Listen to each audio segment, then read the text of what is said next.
نحمده ونصلي على رسوله الكريم اما بعد فاعوذ بالله من الشيطان الرجيم بسم الله الرحمن الرحيم رب اشرح لي صدري ويسر لي امري واحلل عقدة من لساني يفقهوا قولي باب المکث بین السجدتین، دو سجدوں کے بیچ میں ٹھہر جانا.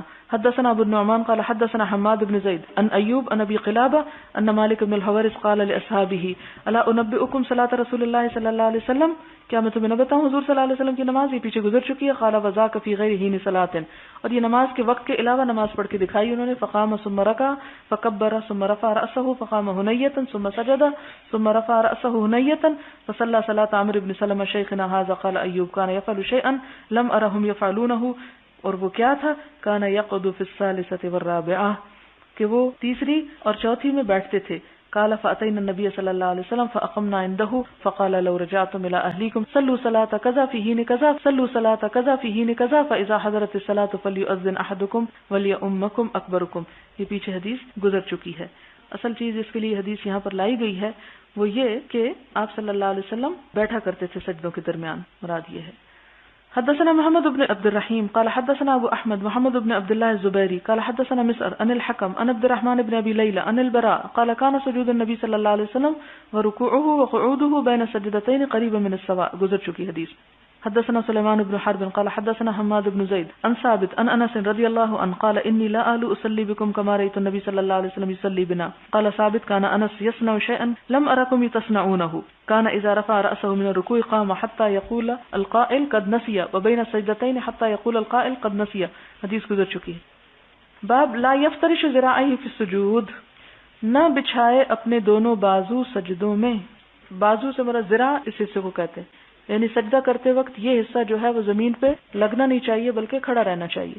وقال ابو حمید سجد نبی صلی اللہ علیہ وسلم ووضع یدیہ غیر مفترش ولا قابضہما، کہ آپ صلی اللہ علیہ وسلم کیا کرتے تھے؟ رکھتے تھے اپنے دونوں ہاتھ کس طرح؟ غیر مفترش، نہ بچھائے ہوئے، ولا قابضہما، اور نہ سکیڑے ہوئے، یعنی اپنے جسم کے ساتھ بھی نہیں لگائے ہوتے تھے اور زمین کے ساتھ بھی نہیں لگائے ہوتے تھے بلکہ ذرا کھول کے سجدہ کرتے تھے. حدثنا محمد بن بشار قال حدثنا محمد بن جعفر قال حدثنا شعبہ قال سمعت قتادہ عن انس بن مالک عن النبی صلی اللہ علیہ وسلم قال اعتدلوا فی السجود. آپ صلی اللہ علیہ وسلم نے فرمایا اعتدال کرو سجود میں، یعنی ٹھیک طرح سے سجدے کرو. ولا یبسط احدکم ذراعیہ، اور نہ بچھائے تم میں سے کوئی اپنے بازوؤں کو انبساط الکلب، کتے کی طرح بچھانا، یعنی جس طرح کتا بیٹھتا ہے ایسے نہ بیٹھو، ایسے نہ کرو سجدہ.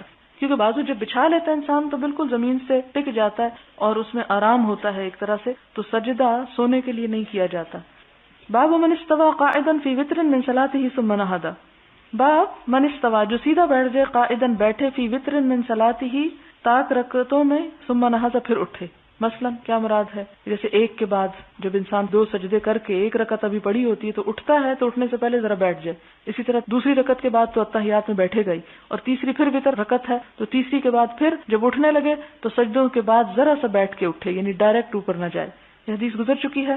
حدثنا محمد بن الصباح قال اخبرنا هشام قال اخبرنا خالد بن الحذاء عن ابي قلابه قال اخبرنا مالك بن الحويرث الليثي انه راى النبي صلى الله عليه وسلم يصلي فاذا كان في وتر من صلاته لم ينهض حتى يستوي قائدا، کہ نبی صلی اللہ علیہ وسلم جب اپنی وتر رکعت میں ہوتے ایک یا تیسری، لم ينهض تو نہ اٹھتے، حتى يستوي قائدا یہاں تک کہ برابر ہو کے بیٹھ جاتے، یعنی ٹک کے بیٹھتے پھر اٹھتے اگلی رکعت کے لیے. باب کیف يعتمد على الارض اذا قام من الركعات، کیفا کس طرح، یعتمد ٹیک لگائے، علی الارض زمین پر، یعنی کہاں ہاتھ رکھے زمین پر، اذا قام من الرکعت جب رکعت کے بعد انسان اٹھ کے کھڑا ہو، یعنی جب سجدہ کر لیا اب اٹھ کے کھڑے ہونا ہے تو کیا ہاتھ چھوڑ کے اٹھے یا زمین پہ ہاتھ رکھ کے اٹھ سکتا ہے. حدثنا معلى بن اسد قال حدثنا وهيب عن ايوب عن ابي قلابه قال جاءنا مالك بن الحويرث فصلى بنا في مسجدنا هذا فقال اني لاصلي بكم وما اريد الصلاه ولكنني اريد ان اريكم كيف رايت رسول الله صلى الله عليه وسلم يصلي. قال ايوب فقلت لابي قلابه وكيف كانت صلاته، وہ کہتے ہیں کہ میں نے ان سے پوچھا کہ کس طرح تھی حضور صلی اللہ علیہ وسلم کی نماز. قال مثل صلاۃ شیخنا ھذا، یعنی عمرو بن سلمہ تھا، تو انہوں نے حضرت عمرو بن سلمہ کی طرف جب اٹھاتے رأسہ عن السجدۃ الثانیہ، اپنے دوسرے سجدے سے سر کو، جلس بیٹھتے، واعتمد علی الارض ثم قام، پھر زمین سے ٹیک لے کے اٹھتے تھے. یعنی جب اتحیات پڑھ کے بھی اٹھے اس وقت بھی انسان زمین سے ہاتھ رکھ کے اٹھ سکتا ہے. اسی طرح دو سجدوں کے بعد جب بیٹھ کے اٹھتا ہے تو اس وقت بھی زمین پہ ہاتھ ٹیک کے اٹھ سکتا ہے، اس میں حرج نہیں ہے. باب یکبر وهو ينهض، تکبیر کا ہے جبکہ وہ اٹھ رہا ہو من السجدتین 2 رکعتوں سے. وکان ابن زبیر یکبر فی نہضتہ، اور ابن زبیر جو تھے وہ اپنے اٹھتے ہوئے تکبیر کہتے تھے. یعنی اللہ اکبر کب کہے؟ یعنی جب بیٹھ گیا ہے تو بیٹھ کے اٹھتے ہوئے اس درمیان کے حصے میں تکبیر پڑھی جائے. حدثنا يحيى بن صالح قال حدثنا فليح بن سليمان عن سعيد بن الحارث قال صلى لنا ابو سعيد فجهر بالتكبير حين رفع رأسه من السجود وحين سجد وحين رفع وحين قام من الركعتين وقال هكذا رأيت النبي صلى الله عليه وسلم. حدیث گزر چکی. حدثنا سليمان بن حرب قال حدثنا حماد بن زيد قال حدثنا غيلان بن جرير عن مطرف قال صليت انا وعمران صلاة خلف علی ابن ابی طالب فکان اذا سجد کبر واذا رفع کبر واذا نهض من الركعتين کبر فلما سلم اخذ عمران بيدي فقال لقد صلى بنا هذا صلاة محمد صلی اللہ علیہ وسلم وقال لقد ذكرني هذا صلاة محمد صلی اللہ علیہ وسلم. یہ حضرت علی کی اسی نماز کا ذکر ہے جس کا پیچھے گزر چکا کہ انہوں نے نماز پڑھائی تو ہمیں حضور کی نماز یاد آ گئی. یعنی اتنی مشابہت تھی حضرت علی رضی اللہ تعالیٰ عنہ کی نماز میں حضور صلی اللہ علیہ وسلم کی نماز کے ساتھ. باب سنت الجلوس فی التشہد وکانت ام الدرداء تجلس فی صلاتها جلسۃ الرجل وکانت فقیہۃ. سنت الجلوس بیٹھنے کی پھر تشہد میں. تشہد میں کس طرح بیٹھا جائے، اس کا طریقہ کیا ہے. وکانت ام الدرداء، ام درداء جو ہیں ایک فقیہ تھیں، یہ صحابیہ نہیں ہے، یہ دوسری ہیں. تجلس وہ بیٹھتی تھیں فی صلاتها اپنی نماز میں جلسۃ الرجل جیسے مرد بیٹھتا ہے. وکانت فقیہۃ حالانکہ وہ ایک فقیہ خاتون تھی. عموماً یہ لوگ بہت بات کرتے رہتے ہیں کہ مردوں اور عورتوں کی نماز میں بڑا فرق ہے، جبکہ یہاں پر کیا بتایا جا رہا ہے کہ وہ ایک فقیہ خاتون تھی، لیکن وہ جب 2 سجدوں کے درمیان یعنی اتحیات میں بیٹھتی تھی یا سلام پھیرنے سے پہلے تو اس وقت اسی طرح بیٹھتی تھی جیسے مرد بیٹھتے ہیں. عموماً ہمارے ہاں شاید یہ کہا جاتا ہے کہ عورت دونوں پاؤں شاید ایک طرف نکال دے اور ٹک کے بیٹھے، اور مرد جو ہے وہ ایک پاؤں پہ بیٹھتے ہیں اور ایک کھڑا رکھتے ہیں. کہتے ہیں کہ جی عورت کے سطر کی وجہ سے مجھے سمجھ میں نہیں آتی کہ اس میں سطر کی کون سی بات سامنے آتی ہے. آپ دونوں کو بٹھا لیں اور پھر دیکھیں کہ کس میں سطر کی حدود پامال ہو رہی ہیں.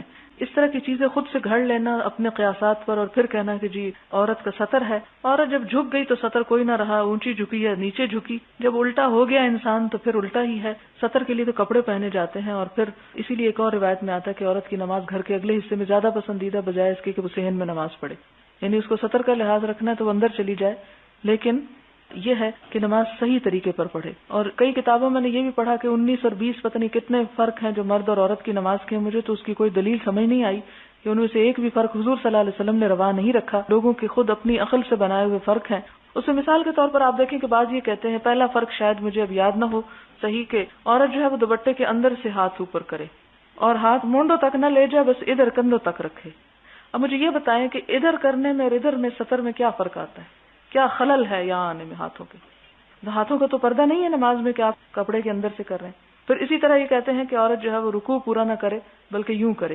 جب عورت جھکی گئی ہے تو اس طرح جھکے گی یا اس طرح جھکے گی تو دونوں میں کوئی بہت بڑا فرق نہیں آتا. پھر اسی طرح اگر پاؤں کھڑا کر کے بیٹھتے ہیں تو اس میں آپ پیچھے سے دیکھ سکتے ہیں پاؤں کھڑا کر کے بیٹھنے میں اور دونوں پاؤں کے بچھانے میں کہ اس میں سطر کی کون سی بات ہے. اور باقی اختلافات تو مجھے یاد نہیں ہے کون سے ہیں، اگر آپ کو یاد ہو تو آپ بتا کے پوچھ سکتے ہیں مجھ سے.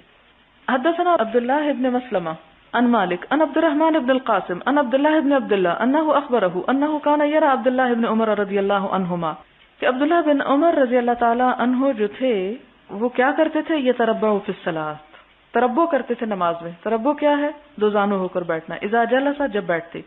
ففعلته وانا يومئذ حديث السن، کہتے ہیں کہ میں بھی اسی طرح بیٹھا اور ان دنوں میں بھی چھوٹا تھا، حدیث السن چھوٹا تھا. فنہانی عبداللہ ابن عمر، عبداللہ بن عمر نے مجھے منع کیا.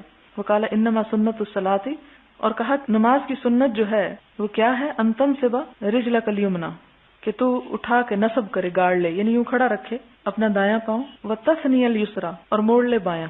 فقلت، تو میں نے کہا انک تفعل ذلک، تم خود تو یہ کرتے ہو، یعنی آلتی پالتی بیٹھتے اور مجھ سے کہتے ہو پاؤں کھڑا کر کے پڑھو. فقال ان رجلی لا تحملانی، انہوں نے کہا کہ میرے دونوں پاؤں مجھے اٹھاتے نہیں ہیں، یعنی میں کھڑا نہیں کر سکتا. عمر کے بڑا ہونے سے یا وزن کے زیادہ ہونے سے یا کسی بیماری کی وجہ سے اگر کوئی کھڑا نہیں کر سکتا، نیچے رکھے ہوئے تو رکھ سکتا ہے، معذوری تو معذوری ہے، لیکن اصل سنت کیا ہے، وہ یہ ہے کہ دایاں پاؤں نماز میں اٹھا کے رکھے. اب یہ بھی میں صرف زبانی آپ کو بتا رہی ہوں، جب تک کر کے کوئی نہ دکھائے آپ کو بات نہیں سمجھ آئے گی. یہاں سے آپ کو پتہ چلنا چاہیے کہ حضور صلی اللہ علیہ وسلم کے آنے کا مطلب کیا تھا. یعنی آپ چاہتے تو صرف قرآن میں یہ ساری باتیں اسی انداز میں پڑھ لیتے اور لکھ لیتے، لیکن کرنے کا طریقہ پھر پتہ نہ چلتا. یعنی تربع کیا ہوتا ہے، اس طرح کر کے بیٹھنا، یعنی 2 زانو ہو کے جسے ہم بولتے ہیں بیٹھنا. جو بیمار ہو مثال کے طور پہ مریض وغیرہ اور وہ اپنے پاؤں پیچھے نہ لے جا سکے تو وہ اس طرح بھی بیٹھ کے نماز پڑھ سکتا ہے. حدثنا يحيى بن بكير قال حدثنا الليث عن خالد عن سعيد عن محمد بن عمرو بن حلحلة عن محمد بن عمرو بن عطاء وحدثنا الليث عن يزيد بن ابي حبيب ويزيد بن محمد عن محمد بن عمرو بن حلحلة عن محمد بن عمرو بن عطاء انه كان جالسا مع نفر من اصحاب النبي صلی اللہ علیہ وسلم کہ وہ صحابہ کرام کی ایک جماعت میں بیٹھے ہوئے تھے. فذکرنا صلاۃ النبی صلی اللہ علیہ وسلم، تو اس گروپ میں حضور صلی اللہ علیہ وسلم کی نماز کا ہم نے ذکر کیا. فقال ابو حمید الساعدی، تو ابو حمید ساعدی کہتے ہیں انا كنت احفظكم لصلاۃ رسول اللہ صلی اللہ علیہ وسلم، کہ میں تم سب میں حضور صلی اللہ علیہ وسلم کی نماز کو زیادہ اچھی طرح یاد رکھے ہوئے ہوں. رأیتہ، میں آپ کو دیکھتا تھا، اذا کبر، جب آپ تکبیر کہتے، جعل یدیہ حذاء منکبیہ، تو آپ اپنے دونوں ہاتھ اپنے کندھوں کے برابر لے جاتے، مونڈوں کے برابر لے جاتے، منکب مونڈا. واذا رکع امکن یدیہ من رکبتیہ، اور جب رکوع کرتے تو جما کے رکھتے تھے اپنے دونوں ہاتھ اپنے کہاں پر؟ گھٹنوں پر. ثم حسر ظہرہ، پھر اپنی پیٹھ جھکاتے، جب اپنی پیٹھ جھکاتے تو بالکل ہموار کر لیتے. فاذا رفع رأسہ استوى، جب سیدھا کھڑا ہوتے استوى، تو بالکل درست کھڑے ہوتے. حتی یعود، یہاں تک کہ لوٹ جاتا کل فقار، ہر مہرہ مکانہ، اپنی جگہ پر. فاذا سجد وضع یدیہ غیر مفترش، اور جب آپ سجدہ کرتے تو رکھتے اپنے دونوں ہاتھوں کو یعنی زمین پر، غیر مفترش، نہ بچھائے ہوئے، ولا قابضہما، اور نہ جکڑے ہوئے یا سکیڑے ہوئے. واستقبل باطراف اصابع رجلیہ القبلۃ، اور قبلے کی طرف کرتے اپنے پاؤں کی انگلیوں کو. فاذا جلس فی الرکعتین، اور جب بیٹھتے دو رکعتوں میں، جلس علی رجلہ الیسریٰ، تو بائیں پاؤں کے اوپر بیٹھتے. یعنی ہم میں سے بعض لوگ اس طرح کرتے ہیں کہ دونوں ایک طرف نکال لیتے ہیں، یا دو آپس میں کراس کر کے دونوں کے اوپر بیٹھ جاتے ہیں. تو اصل سنت کیا ہے؟ ایک پاؤں کے اوپر بیٹھنا، اور وہ کون سا؟ لیفٹ، اور دوسرا باہر نکال کے اس کو کھڑا کرنا. ونصب الیمنا، اور آپ نصب کر لیتے تھے دائیں کو. واذا جلس فی الرکعۃ الاخرہ، اور جب آخری رکعت میں ہوتے، قدم رجلہ الیسریٰ، آپ آگے کو کر لیتے اپنا بایاں پاؤں، ونصب الاخرى، اور دایاں جو تھا وہ نصب کر لیتے. فرق ہے اس میں دونوں میں، بیچ کا تحیات میں اور طرح بیٹھنا ہے اور آخر میں اور طرح. اب اسی سے سمجھے کیسے. وقعد علی مقعدتہ، اور آپ اپنے بیٹھنے کی جگہ پہ بیٹھتے، یعنی اپنی پیٹھ پہ بیٹھتے. وسمع الليث يزيد بن ابي حبيب ويزيد من محمد بن حلحلة وابن حلحلة من ابن عطاء وقال ابو صالح عن الليث، اور سنا لیث نے یزید بن ابی حبیب سے، یزید بن ابی حبیب نے محمد بن حلحلہ سے، انہوں نے ابن عطاء سے، اور کہا ابو صالح نے لیث سے، کل فقار، کہ ہر مہرہ. وقال ابن المبارک ان يحيى بن ایوب قال حدثني يزيد بن ابي حبيب ان محمد بن عمرو بن حلحلہ حدثه كل فقار، یعنی کل فقار کا لفظ ان لوگوں سے بھی آیا، یعنی ہر مہرہ اپنی جگہ پہ آ جاتا. باب من لم ير التشهد الاول واجبا لان النبي صلی اللہ علیہ وسلم قام من الركعتين ولم يرجع. من جو لم نہ یرا دیکھے تشہد الاول، پہلے تشہد کو، واجباً واجب، یعنی پہلا تشہد واجب نہیں ہے، کیونکہ نبی صلی اللہ علیہ وسلم کھڑے ہوئے دو رکعتوں سے اور پھر نیچے نہ بیٹھے. یعنی اگر مثلا کوئی شخص دو رکعت پڑھ کے بیٹھنا بھول گیا اور کھڑا ہو کے اس نے تیسری رکعت شروع کر دی اور سورۃ الفاتحہ کے بعد یاد ہے کہ وہ میں تو دو کے بعد بیٹھا ہی نہیں، تو اب کیا اس کی نماز نہیں ہوگی؟ نہیں، وہ آخر میں بس سجدے سہو کر لے گا. کیونکہ آپ صلی اللہ علیہ وسلم سے بھی ایسا ہوا کہ آپ دو کے بعد تیسری کے لیے اٹھ کھڑے ہوئے، تشہد نہیں پڑھا تو آپ دوبارہ بیچ میں نہیں بیٹھے، بلکہ کیا ہوا؟ آخر میں سجدہ سہو. حدثنا ابو الیمان قال اخبرنا شعیب عن الزہری قال حدثني عبد الرحمن بن هرمز مولى بني عبد المطلب قال مرة مولى ربيعة بن الحارث ان عبد الله بن بحینہ قال وهو من ازد شنوءة. عبداللہ بن بحینہ جو تھے ازد شنوءة سے، ایک نام ہے قبیلے کا. وہ حلیف لبنی عبد مناف، جو بنو عبد مناف جو حضور صلی اللہ علیہ وسلم کا قبیلہ ہے ان کے حلیف تھے. وکان من اصحاب النبی صلی اللہ علیہ وسلم، اور حضور صلی اللہ علیہ وسلم کے ساتھیوں میں سے تھے. ان نبی صلی اللہ علیہ وسلم صلی بهم الظہر، کہ نبی صلی اللہ علیہ وسلم نے ان کو ظہر کی نماز پڑھائی. فقام فی الرکعتین الاولیین لم یجلس، تو آپ پہلی دو رکعتوں میں کھڑے ہوئے، بیٹھے نہیں. فقام الناس معه، تو لوگ بھی آپ کے ساتھ کھڑے ہو گئے. حتی اذا قضى الصلاۃ، یہاں تک کہ آپ نے نماز پڑھ لی. وانتظر الناس تسلیمه، اور لوگ آپ کے سلام پھیرنے کا انتظار کر رہے تھے. کبر، تو آپ نے تکبیر کہی. وهو جالس، اور آپ بیٹھے تھے. فسجد سجدتین، آپ نے دو سجدے کیے. قبل ان یسلم، اس سے پہلے کہ آپ سلام پھیرتے. ثم سلم، پھر سلام پھیرا. پہلے آپ نے کیا پڑھا کہ سلام کے بعد آپ نے دو سجدے کیے تھے. یہاں کیا پتہ چلتا ہے؟ دوسرا طریقہ کیا ہے کہ سلام سے پہلے ہی دو سجدے کر کے، کیونکہ آپ دو رکعتوں کے بعد تشہد پڑھنا بھول گئے تھے تو دو سجدوں سے اس کا تدارک کر لیا. باب تشہد فی الاولی، پہلے قاعدے میں تشہد پڑھنا، یعنی اس کی کیا دلیل ہے؟ یعنی دو کے بعد پڑھنے کی دلیل کہاں؟ یعنی نہ پڑھنا تو ایک طرف آگے، اگر کوئی پڑھنا چاہے تو اس کی دلیل کیا ہے؟ حدثنا قتیبہ بن سعید قال حدثنا بکر عن جعفر بن ربیعہ عن الاعرج عن عبد الله بن مالک ابن بحینہ قال صلی بنا رسول اللہ صلی اللہ علیہ وسلم الظہر فقام وعلیہ جلوس، کہ نبی صلی اللہ علیہ وسلم نے ہم کو ظہر کی نماز پڑھائی. فقام، تو آپ کھڑے ہو گئے. وعلیہ جلوس، اور آپ پر لازم تھا کہ تشہد پڑھیں. فلما کان فی آخر صلاتہ سجد سجدتین وہو جالس، جب آپ اپنی آخری رکعت پوری کر چکے تو آپ نے دو سجدے ادا کر دیے کیونکہ آپ بیچ کا تشہد بھول گئے تھے. باب التشہد فی الاخرہ، آخری قاعدے میں تشہد پڑھنا. حدثنا ابو نعیم قال حدثنا الاعمش عن شقیق بن سلمہ قال قال عبداللہ كنا اذا صلینا خلف النبی صلی اللہ علیہ وسلم، کہ ہم جب نبی صلی اللہ علیہ وسلم کے پیچھے نماز پڑھتے تھے، قلنا السلام علی جبریل و میکائیل، تو ہم کیا کہتے تھے پہلے؟ سلامتی ہو جبریل و میکائیل پر، السلام علی فلان و فلان، سلام ہو فلاں اور فلاں پر. فالتفت الینا رسول اللہ صلی اللہ علیہ وسلم، تو آپ صلی اللہ علیہ وسلم ہماری طرف متوجہ ہوئے. فقال، تو فرمائے، ان اللہ هو السلام، اللہ تعالیٰ تو خود ہی سلام ہے. فاذا صلی احدکم، اگر تم میں سے کوئی شخص نماز پڑھے، فلیقل، تو کیا کہے؟ یعنی تم میں سے جب کوئی نماز پڑھے تو اس وقت تشہد میں کیا پڑھے؟ التحیات للہ والصلوات والطیبات، السلام علیک ایھا النبی ورحمۃ اللہ وبرکاتہ، السلام علینا وعلی عباد اللہ الصالحین. اس کا معنی کیا ہے کہ تمام پاکیزہ دعائیں اور سلام اور پاکیزہ تمنائیں اللہ تعالیٰ کے لیے ہیں. سلامتی ہو آپ پر اے اللہ کے نبی، اور اللہ کی رحمتیں اور اس کی برکات. سلامتی ہو ہم پر اور اللہ کے نیک بندوں پر. فإنکم اذا قلتموها، کیونکہ جب تم اس کو کہتے ہو، اصابت کل عبد للہ صالح فی السماء والارض، تو اس کا فائدہ اللہ کے ہر نیک بندے کو پہنچ جاتا ہے جو آسمان و زمین میں ہے. یعنی جب ہم یہ کہتے ہیں السلام علینا وعلی عباد اللہ الصالحین، سب نیک لوگوں کو دعا پہنچ جاتی ہے. کتنی خوبصورت چیز ہے کہ بعض اوقات لوگ آپ کو کہتے ہیں نا ہمارے لیے دعا کریں، ہمارے لیے دعا کریں، تو آپ ویسے نہیں کر سکتے، لیکن جب نماز پڑھتے ہیں تو آپ خود بخود ان کو دعا میں شامل کر لیتے ہیں. اور اس کے بعد کیا ہوتا ہے؟ اشہد ان لا الہ الا اللہ اشہد ان محمد عبدہ ورسولہ، یعنی تشہد کہاں مکمل ہوتا ہے؟ اشہد ان محمد عبدہ ورسولہ پہ. باب الدعاء قبل السلام، سلام سے پہلے دعا پڑھنا. اب التحیات آپ نے پڑھ لیا، اب دعا پہ آگے. حدثنا ابو الیمان قال اخبرنا شعیب عن الزہری قال اخبرنا عروة بن زبیر عن عائشہ زوج النبی صلی اللہ علیہ وسلم اخبرته ان رسول اللہ صلی اللہ علیہ وسلم کان یدعو فی الصلاۃ، کہ نبی صلی اللہ علیہ وسلم جو تھے وہ نماز میں دعا پڑھتے تھے. کون سی دعا؟ اللہم انی اعوذ بک من عذاب القبر واعوذ بک من فتنۃ المسیح الدجال واعوذ بک من فتنۃ المحیا وفتنۃ الممات اللہم انی اعوذ بک من المأثم والمغرم.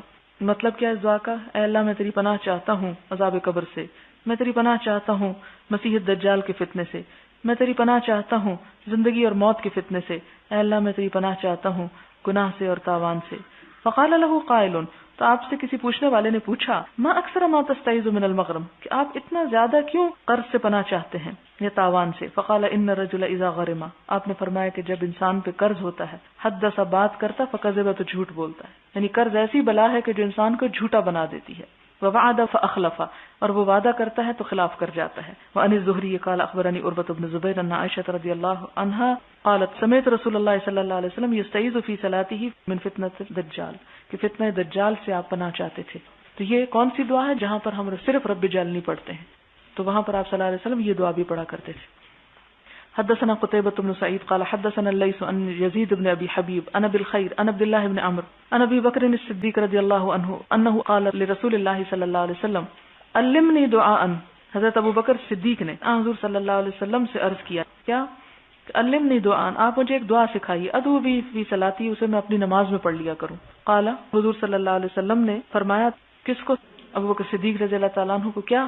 اللہم انی ظلمت نفسی ظلما کثیرا ولا یغفر الذنوب الا انت، کہ اے اللہ میں نے ظلم کیا اپنی جان پر، ظلم بہت زیادہ، ولا یغفر الذنوب، اور نہیں بخش سکتا گناہوں کو کوئی، الا انت، مگر تو ہی، فاغفر لی مغفرۃ من عندک، بخش دے مجھ کو بخشش اپنے پاس سے، ورحمنی، اور مجھ پہ رحم فرما، انک انت الغفور الرحیم، کیونکہ تو ہی غفور الرحیم ہے. یہ بھی بہت خوبصورت دعا ہے. اور بھی روایات میں اور دعائیں سکھائی گئی ہیں، اس میں بھی بڑی ورائٹی ہے، آپ دیکھ سکتے ہیں. باب ما یتخیر من الدعاء، جو اختیار کی جاتی ہے دعا بعد تشہد، تشہد کے بعد، ولیس بواجب، اور اس دعا کا پڑھنا واجب نہیں. یعنی اگر کسی شخص نے یہ دعا پڑھے بغیر بھی سلام پھیر لیا تو گویا اس کی نماز ہو گئی، مراد یہ ہے. یعنی یہ پڑھنا افضل ہے، اگر کوئی نہ پڑھے تو اس پہ قصور نہیں. حدثنا مسدد قال حدثنا يحيى عن الأعمش قال حدثني شقيق عن عبد الله قال كنا اذا كنا مع النبي صلی اللہ علیہ وسلم، کہتے ہیں کہ جب حضور صلی اللہ علیہ وسلم کے ساتھ ہوتے تھے ہم فی الصلاۃ، نماز میں، قلنا السلام علی اللہ من عباده، تو ہم کیا کہتے؟ سلامتی ہو اللہ پر بندوں کی طرف سے، السلام علی فلان و فلان. فقال النبی صلی اللہ علیہ وسلم لا تقولوا السلام علی اللہ، مت کہو سلام اللہ پر، فإن اللہ هو السلام، کیونکہ اللہ تعالیٰ کا تو اپنا نام ہی السلام ہے. ولیکن قولوا، لیکن کیا کہو؟ التحیات للہ والصلوات والطیبات، کہ تمام آداب اور بندگیاں اور نمازیں اور پاکیزہ کلمات اللہ تعالیٰ کے لیے ہیں. السلام علیک ایھا النبی ورحمۃ اللہ وبرکاتہ، السلام علینا وعلی عباد اللہ الصالحین. فإنکم اذا قلتم ذلک، کیونکہ تم جب یہ کہتے ہو، اصاب کل عبد فی السماء وبین السماء والارض، تو یہ تمہاری دعا ہر اس شخص کو پہنچ جاتی ہے جو آسمان میں ہو یا آسمان و زمین کے درمیان، کیونکہ عباد میں پھر فرشتے بھی شامل ہو جاتے ہیں. اشہد ان لا الہ الا اللہ واشہد ان محمدا عبدہ ورسولہ ثم لیتخیر من الدعاء اعجبہ الیہ فیدعو، پھر چن لے اپنی دعاؤں میں سے جو اس کو پسند آئے پھر اس سے دعا کرے. یعنی یہ اختیار کس نے دیا اس ورائٹی کو اختیار کرنے کا؟ آپ صلی اللہ علیہ وسلم نے خود. یعنی پابندی نہیں لگائی ہم پر کہ ہم ایک ہی دعا ہمیشہ پڑھیں. باب من لم یمسح جبہتہ، جو نہ پونچھے اپنی پیشانی، وانفہ اور ناک، حتی صلی، یہاں تک کہ نماز پڑھ لے. یعنی نماز میں اپنا منہ اور ناک اور اس پہ ہاتھ وغیرہ نہیں پھیرنا چاہیے. قال ابو عبداللہ رأیت الحمیدی یحتج بهذا الحدیث ان لا یمسح الجبہۃ فی الصلاۃ. امام بخاری کہتے ہیں کہ میں نے حمیدی کو دیکھا اپنے استاد کو کہ وہ اس حدیث کے ساتھ یہ دلیل لاتے تھے کہ اپنی پیشانی کو نماز میں چھونا نہیں چاہیے، یا ہاتھ نہیں لگانا چاہیے، یا پوچھنا نہیں چاہیے. حدثنا مسلم بن ابراہیم قال حدثنا هشام عن يحيى عن ابي سلمة قال سألت ابا سعيد الخدري فقال رأيت رسول الله صلى الله عليه وسلم يسجد في الماء والطين حتى رأيت اثر الطين في جبهته. حدیث گزر چکی ہے. باب التسلیم، سلام پھیرنا. حدثنا موسى بن اسماعیل قال حدثنا ابراہیم بن سعد قال حدثنا الزهري عن هند بنت الحارث ان ام سلمة رضی اللہ تعالی عنها قالت كان رسول اللہ صلی اللہ علیہ وسلم اذا سلم قام النساء، کہ حضور صلی اللہ علیہ وسلم جب سلام پھیرتے تو عورتیں کھڑی ہو جاتی. حين يقضي تسلیمہ، جو ہی آپ اپنے سلام پورا کر لیتے. ومكث يسيرا، پھر آپ تھوڑا سا ٹھہر جاتے. قبل ان يقوم، اس سے پہلے کہ آپ کھڑے ہوں. یعنی سلام کے بعد آپ بیٹھے رہتے، عورتیں کیا کرتی؟ سلام پھیرتے ہی اٹھ پڑتی. قال ابن شہاب کہتے ہیں فأرى والله اعلم، مجھے یوں لگتا ہے اور اللہ ہی زیادہ بہتر جانتا ہے، ان مقصہ، آپ اس لیے ٹھہرتے تھے لکی ينفذ النساء قبل ان يدركهن، کہ چل دیں عورتیں اس سے پہلے کہ پا لیں ان کو، من انصرف من القوم، کے مردوں میں سے جس کسی نے نماز پڑھ لی ہو وہ ان سے جا ملے، اس سے پہلے عورتیں اپنے گھروں کو چلی جائیں. یعنی وہ آپس میں مکس نہ ہو یا مشکل پیش نہ. یعنی عورتیں نماز پڑھ کے فوراً اس لیے نکل جاتی تھی کہ آپ کو معلوم ہے کہ بیچ میں کوئی کرٹن یا دیوار یا کمرہ نہیں ہوتا تھا، آگے مرد ہوتے تھے، بیچ میں بچے ہوتے تھے، پیچھے عورتیں ہوتی تھی. تو عورتیں نماز کے فوراً بعد نکل جاتی. آپ صلی اللہ علیہ وسلم ذرا سا ٹھہرے رہتے، صحابہ بھی ذرا ٹھہرے رہتے تاکہ عورتیں سہولت سے نکل جائیں. یہ راوی کا قول ہے کہ میرا خیال ہے کہ آپ اس لیے ٹھہرتے تھے. باب یسلم حین یسلم الامام، سلام اس وقت پھیرا جائے جب سلام پھیر رہا ہو امام. وکان ابن عمر رضی اللہ عنہما یستحب اذا سلم الامام، اور عبداللہ بن عمر جو تھے وہ پسند کرتے تھے کہ جب امام سلام پھیرے ان یسلم من خلفہ، کہ سلام پھیر لے وہ جو اس کے پیچھے ہے، یعنی ساتھ ساتھ وہ سلام پھیر لیے جائے. حدثنا حبان بن موسى قال اخبرنا عبد الله قال اخبرنا معمر عن الزهري عن محمود بن ربيع عن اتبان بن مالك قال صلينا مع النبي صلى الله عليه وسلم فسلمنا حين سلم. اتبان بن مالک کہتے ہیں کہ ہم نے حضور صلی اللہ علیہ وسلم کے ساتھ ہی سلام پھیر لیا جو ہی آپ نے سلام پھیرا. باب من لم يرد السلام علی الامام واکتفى بتسلیم الصلاۃ، کہ جس نے نہ لوٹایا سلام امام کا. یعنی اگر السلام علیکم امام کہہ رہا ہے تو مقتدی یہ نہیں کہے گا وعلیکم السلام، بلکہ کیا ہے کہ وقتفا کافی ہے اس کو بتسلیم الصلاۃ، نماز کے ہی سلام. یعنی ہر ایک اپنا اپنا سلام پھیرے گا. حدثنا عبدان قال اخبرنا عبد الله قال اخبرنا معمر عن الزهري قال اخبرني محمود بن ربيع زعم انه اخل رسول الله صلى الله عليه وسلم واقل مجة مجها من دلو كان في دارهم. قال سمعت اتبان بن مالك الانصاري ثم احد بني سالم قال، کہتے ہیں کہ میں نے اتبان بن مالک سے سنا جو بنی سالم میں سے تھے. كنت اصلي لقومي بني سالم فاتيت النبي صلی اللہ علیہ وسلم فقلت اني انكرت بصري. پیچھے حدیث گزر چکی ہے. وان السيول تحول بيني وبين مسجد قومي فلوددت انك جئت فصليت في بيتي مكانا حتى اتخذه مسجدا فقال افعل ان شاء الله. فغدا علی رسول اللہ صلی اللہ علیہ وسلم وابو بکر معه بعدما اشتد النهار فاستأذن النبي صلی اللہ علیہ وسلم فأذنت له فلم يجلس حتى قال أين تحب أن أصلي من بيتك فأشار إليه من المكان الذي أحب أن يصلي فيه فقام فصففنا خلفه ثم سلم وسلمنا حين سلم. یعنی ہم نے بھی سلام پھیرا تھا، یعنی سلام کا جواب نہیں دیا تھا، جواب میں سلام پھیرا، ساتھ ہی ہم نے بھی سلام کہہ دیا. باب الذکر بعد الصلاۃ، نماز کے بعد ذکر کرنا. حدثنا اسحاق بن نصر قال حدثنا عبد الرزاق قال اخبرنا ابن جريج قال اخبرني عمرو ان ابا معبد مولى ابن عباس اخبره ان ابن عباس رضي الله عنهما اخبره ان رفع الصوت بالذکر حين ينصرف الناس من المكتوبة. ابن عباس بیان کرتے ہیں انہوں نے خبر دی کہ ان رفع الصوت، آواز کو بلند کرنا، بالذکر، ذکر کے ساتھ، حين ينصرف الناس، جس وقت سلام پھیرتے ہیں لوگ، من المکتوبات، فرض نماز کے بعد، کانا، یہ طریقہ تھا، علی عہد النبی صلی اللہ علیہ وسلم، نبی صلی اللہ علیہ وسلم کے زمانے سے ہی. وقال ابن عباس كنت اعلم، ابن عباس کہتے ہیں کہ میں جانتا ہوں، اذا انصرفوا بذلك، جب وہ اس کے ساتھ ہی سلام پھیرتے تھے، اذا سمعته، جب میں اس کو سنتا. یعنی مجھے سلام اس وقت پتہ چلتا کہ جب میں لوگوں سے یہ ذکر سنتا تھا اور وہ چھوٹے تھے تو پتہ چلتا جیسے کہ ایک دفعہ وہ آئے اور گدی چھوڑ کر وہ چلتے پھرتے رہے اور پھر صف میں داخل ہو گئے، تو وہ کہتے ہیں کہ سلام کے بعد جب یہ ذکر بلند ہوتا تھا تو اس وقت پتہ چل جاتا کہ نماز ختم ہو چکی ہے، اور وہ کیا ہوتا تھا، سلام کے فوراً بعد بلند آواز میں کہتے تھے اللہ اکبر، استغفر اللہ استغفر اللہ استغفر۔ حدثنا علي بن عبد الله قال حدثنا سفيان قال اخبرني ابو معبد عن ابن عباس رضی اللہ عنہما قال كنت اعرف انقضاء صلاة النبي صلی اللہ علیہ وسلم بالتکبیر۔ ابن عباس کہتے ہیں کہ مجھے حضور صلی اللہ علیہ وسلم کی نماز کا ختم ہونا پہچانا جاتا کس سے؟ بالتکبیر، اللہ اکبر کہنے سے، یعنی سلام کے فوراً بعد آپ بلند آواز میں کیا فرماتے؟ اللہ اکبر۔ حدثنا محمد بن ابي بكر قال حدثنا معتمر عن عبيد الله عن سمي عن ابي صالح عن ابي هريره رضي الله عنه قال جاء الفقراء الى النبي صلى الله عليه وسلم۔ ابو ہریرہ کہتے ہیں کہ کچھ فقیر یا محتاج لوگ یا غریب لوگ حضور صلی اللہ علیہ وسلم کے پاس تشریف لائے، فقالوا، تو انہوں نے کہا ذهب اهل الدثور من الاموال بالدرجات العلا، کہ اللہ کے رسول صلی اللہ علیہ وسلم پہنچ گئے یا چلے گئے، اہل الدثور مالدار لوگ، من الاموال مال میں سے، بالدرجات 7 درجوں کے، العلا بلند، یعنی مال کی وجہ سے مالدار لوگ بلند درجوں کو پہنچ گئے، والنعیم المقیم، اور ہمیشہ قائم رہنے والی نعمتوں میں، یعنی جنت میں پہنچ جائیں گے اپنے مال خرچ کر کر کے۔ کیوں؟ یصلون کما نصلی، وہ نماز پڑھتے ہیں جیسے ہم نماز پڑھتے ہیں، ویصومون کما نصوم، وہ روزے رکھتے ہیں جیسے ہم روزے رکھتے ہیں، ولہم فضل، اور ان کے لیے فضل ہے، من اموال، مال کی وجہ سے، یحجون بہا، اس مال کے ساتھ حج کرتے ہیں، ویعتمرون، عمرے کرتے ہیں، ویجاہدون، اور جہاد میں شریک ہوتے ہیں، ویتصدقون، اور صدقے کرتے ہیں۔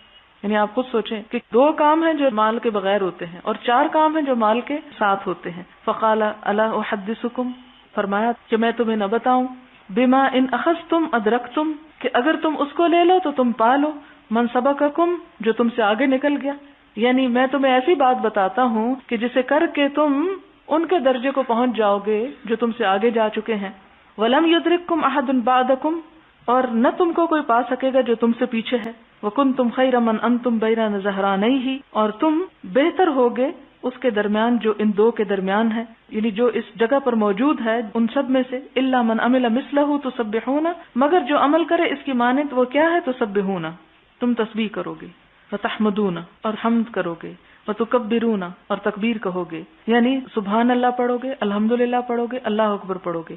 کب پڑھو گے یہ؟ خلف کل صلاۃ، ہر نماز کے بعد، کتنی دفعہ؟ 33 33 مرتبہ۔ فاختلفنا بیننا، اور ہم نے اختلاف کیا آپس میں، کیا؟ فقال بعضنا، ہم میں سے بعض نے کہا، نسبح 33 ونحمد 33 ونکبر 34، کہ ہم میں سے بعض کہتے تھے نہیں سب کچھ 33 مرتبہ، اور بعض نے کہا نہیں سبحان اللہ اور الحمدللہ 33 مرتبہ اور اللہ اکبر 34 مرتبہ۔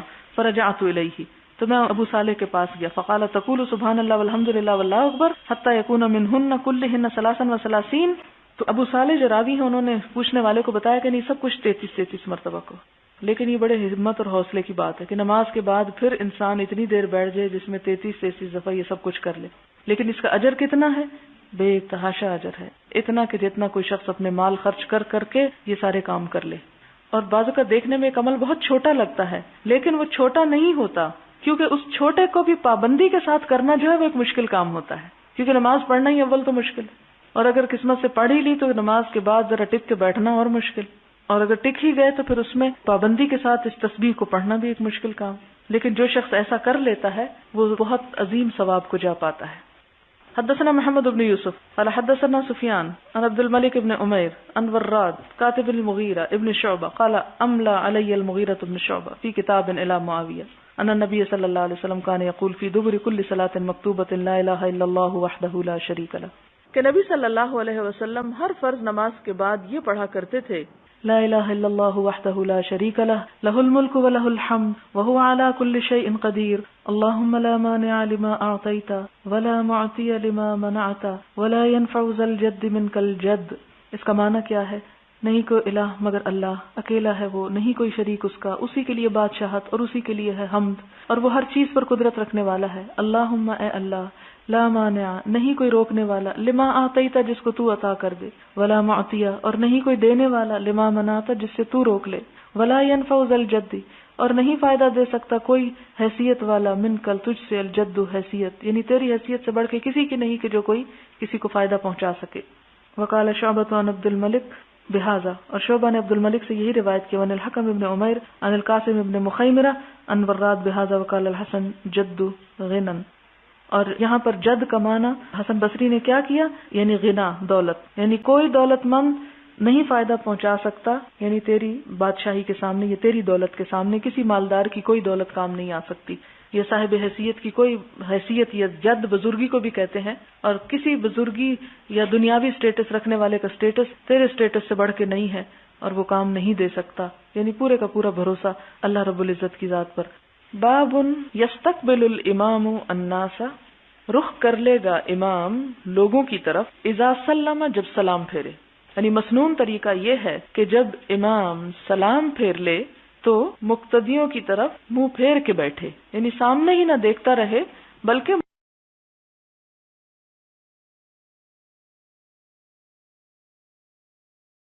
حدثنا موسى بن اسماعيل قال حدثنا جرير بن حازم قال حدثنا ابو رجاء عن سمرة بن جندب قال كان النبي صلى الله عليه وسلم اذا صلى صلاة اقبل علينا بوجهه.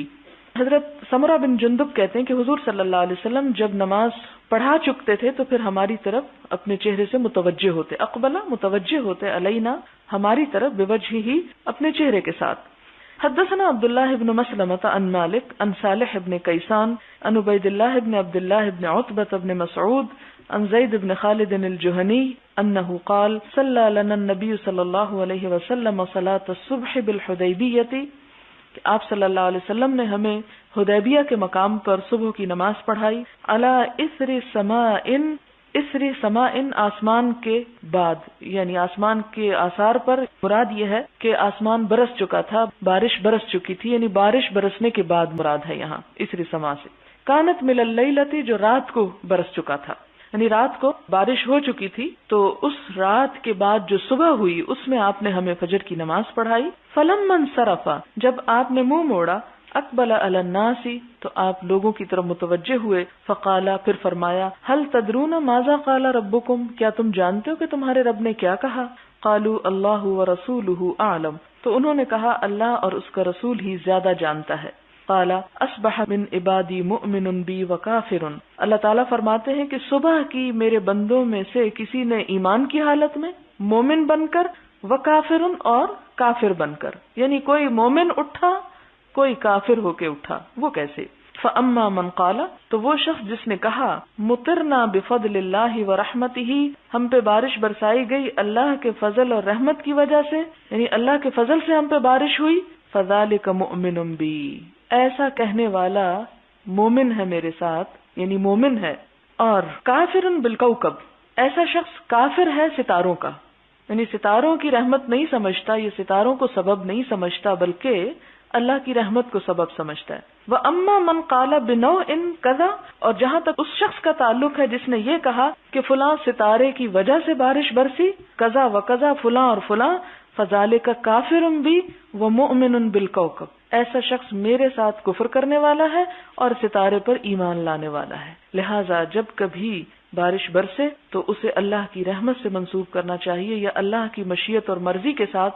یہ نہیں کہنا چاہیے کہ فلاں ستارے بارش کا سبب بنے ہیں یا فلاں لہریں اور فلاں ہوائیں اور فلاں چیزیں. نہیں، اصل مرضی اللہ تعالیٰ ہی کی ہے اور اسی کے حکم سے سب کچھ ہوتا ہے. اس سے پہلے ایک دفعہ شرک کی مثال پہ بھی آپ کو یہ بات میں نے سمجھائی تھی کہ مثلاً اگر کسی کی رات گھر میں چور آئے اور کتا بھونک پڑا اور چور چلے گئے تو صبح اٹھ کر انسان دوسروں کو یہ نہ بتائے، ایسا نہ کہے کہ اگر کتا نہ ہوتا تو چوری ہو جاتی، بلکہ یہ کہنا چاہیے کہ اللہ کے فضل سے چوری نہیں ہوئی اور اللہ تعالیٰ نے ایسا سبب پیدا کیا کہ کتا جو ہے بھونک پڑا، ورنہ بعض اوقات کتا بھی سویا رہتا ہے، وہ بھی نہیں اٹھتا. حدثنا عبداللہ سمع یزید قال اخبرنا حمید عن انس قال اخر النبی صلی اللہ علیہ وسلم الصلاة ذات لیلۃ، کہ نبی صلی اللہ علیہ وسلم نے ایک رات نماز میں تاخیر کی. کب تک؟ الی شطر اللیل، نصف رات تک. ثم خرج علینا، پھر ہمارے پاس تشریف لائے. فلما صلی، پھر جب نماز پڑھا چکے، اقبل علینا بوجہہ، متوجہ ہوئے ہماری طرف اپنے چہرے کے ساتھ. فقال، تو آپ نے فرمایا، ان الناس قد صلوا، کہ لوگ نماز پڑھ چکے، ورقدوا، اور سو چکے، وانکم لن تزالوا فی صلاۃ، اور یقیناً تم مسلسل نماز ہی کی حالت میں رہے، منتظرتم الصلاۃ، جب تک تم نماز کے انتظار کرتے رہے. باب مکث الامام فی مصلاہ، باب مکث ٹھہرے رہنا الامام امام کا فی مصلاہ اپنے مصلی کی جگہ پر یا نماز پڑھنے ہی کی جگہ پر بعد السلامی سلام کے بعد، یعنی سلام پھیرنے کے بعد اگر ایک امام اپنی ہی جگہ بیٹھا رہتا ہے اور بعد میں اسی جگہ نفل پڑھ لیتا ہے تو ایسا کرنے کی اس کو اجازت ہے. یعنی جگہ سے آگے پیچھے ہو جانا اچھا ہے کہ مختلف جگہوں پر انسان سجدہ دے، ساری جگہیں جو ہے انسان کے حق میں گواہی دیں گی، لیکن اگر ایسا ہو کہ انسان اسی جگہ دوبارہ نماز پڑھ رہا ہے تو اس میں گناہ کی بات نہیں ہے. وقال لنا آدم حدثنا شعبۃ عن ایوب عن نافع قال کان ابن عمر یصلی فی مکانہ الذی صلی فیہ، کہ ابن عمر جو تھے اسی جگہ پر نماز پڑھ لیتے جس میں انہوں نے نماز پڑھائی ہوتی تھی، فریضۃً فریضہ، یا پڑھی ہوتی تھی فرض، یعنی جہاں فرض نماز پڑھی ہوتی تھی اس کے بعد سنت نفل بھی وہیں ادا کر لیا کرتے تھے. ایسا کرنے میں کوئی گناہ کی بات نہیں. وفعلہ القاسم، اور قاسم بن محمد نے بھی ایسا ہی کیا. ویذکر عن ابی ہریرہ، اور حضرت ابو ہریرہ سے روایت ہے، رفعہ، انہوں نے اس کو مرفوعا روایت کیا، یعنی ابو ہریرہ نے رفع کیا، مراد یہ کہ حضور صلی اللہ علیہ وسلم سے روایت کی. لا یتطوع الامام فی مکانہ، کہ امام جو ہے اپنی ہی جگہ پر نفل نماز نہ پڑھے. ولم یصح، اور یہ روایت جو ہے وہ صحیح کے درجے کو نہیں پہنچتی، یعنی امام بخاری کی شرائط پر پوری نہیں اترتی. اس لیے امام بخاری کا جو اپنا خیال ہے یا اپنا ان کا اجتہاد ہے وہ کس پر ہے؟ ابن عمر کے عمل پر. اور ابو ہریرہ کی مرفوعاً روایت ان کے نزدیک صحیح نہیں، لہذا اگر کوئی شخص اسی جگہ پہ فرض کے بعد نفل پڑھ لیتا ہے تو اس کے لیے اس کا جواز موجود ہے. حدثنا ابو الولید قال حدثنا ابراہیم بن سعد قال حدثنا الزہری عن ہند بنت الحارث عن ام سلمة ان النبی صلی اللہ علیہ وسلم کان اذا سلم یمکث فی مکانہ. حضرت ام سلمہ سے روایت ہے کہ نبی صلی اللہ علیہ وسلم جب سلام پھیر لیتے، یعنی فرض نماز کا سلام مراد ہے، یمکث فی مکانہ، تو ٹھہرے رہتے اپنی ہی جگہ پر، یسیراً تھوڑی دیر کے لیے. قال ابن شہاب زہری کہتے ہیں فنرا، تو ہم سمجھتے، واللہ عالم، اللہ جانتا بہتر، لکی ینفذ من ینصرف من النساء، کہ جو عورتیں سلام پھیر چکی ہیں وہ چلی جائیں.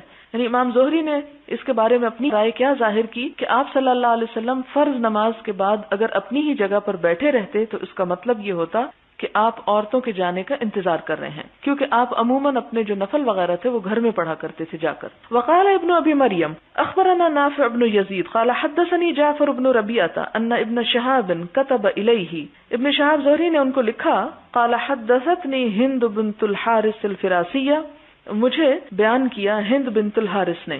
اب یہ امام زہری کی کوئی رشتہ دار نہیں ہے، ایک غیر عورت ہیں، انہیں حدیث بتا رہی ہیں، جس سے پتہ چلتا ہے کہ علم کے لیے ایسا انٹریکشن جو ہے منع نہیں ہے. ان ام سلمہ، وہ ہند جو ہے وہ ام سلمہ سے روایت کرتی ہیں، زوج نبی صلی اللہ علیہ وسلم، جو حضور صلی اللہ علیہ وسلم کی اہلیہ ہیں. وکانت من صواحباتها، اور ہند ان کی صحبت میں رہتی تھی، یعنی ان کے ساتھ رہنے والیوں میں سے تھی. اس سے کیا پتہ چلتا ہے کہ ازواج مطہرات نے حضور صلی اللہ علیہ وسلم کی وفات کے بعد لوگوں کو تعلیم دی، اور ان کے ہاں بھی علم کی مجلسیں اس طرح ہوتی تھی کہ بہت سی خواتین ایک جگہ جمع رہتی. کیونکہ یہاں آپ دیکھیں نا، کانت من صواحباتها، وہ ان کی ساتھیوں میں سے تھی، ساتھ رہنے والی عورتوں میں سے تھی. اور ساتھ رہنے کا اور مقصد کیا تھا سوائے اس کے کہ وہ تعلیم کے لیے کچھ سیکھیں اور آگے دوسروں کو سکھائیں. قالت، وہ کہتی ہیں، کون کہتی ہیں؟ ام سلمہ کہتی ہیں کہ کانا یسلم، آپ صلی اللہ علیہ وسلم سلام پھیرتے، فینصرف النساء، عورتیں چلی جاتی، فیدخلن بیوتہن، اپنے گھروں میں داخل ہو جاتی، من قبل ان ینصرف رسول اللہ صلی اللہ علیہ وسلم، اس سے پہلے کہ حضور صلی اللہ علیہ وسلم سلام پھیر کے اپنی جگہ سے اٹھتے. یعنی اتنا ٹائم آپ دیتے تھے کہ عورتیں سہولت کے ساتھ چلی جائیں.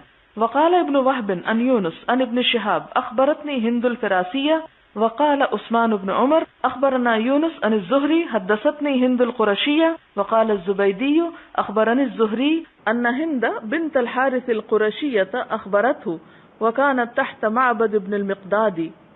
زہری کہتے ہیں کہ انہیں ہند بنت الحارث القرشیہ نے بتایا اور وہ معبد بن مقداد کی بیوی تھی. وہ حلیف بنی زہرہ، اور وہ بنی زہرہ کے حلیف تھے. وکانت تدخل علی ازواج النبی صلی اللہ علیہ وسلم، اور وہ حضور صلی اللہ علیہ وسلم کے ازواج کے پاس جایا کرتی تھی. کون جاتی تھی؟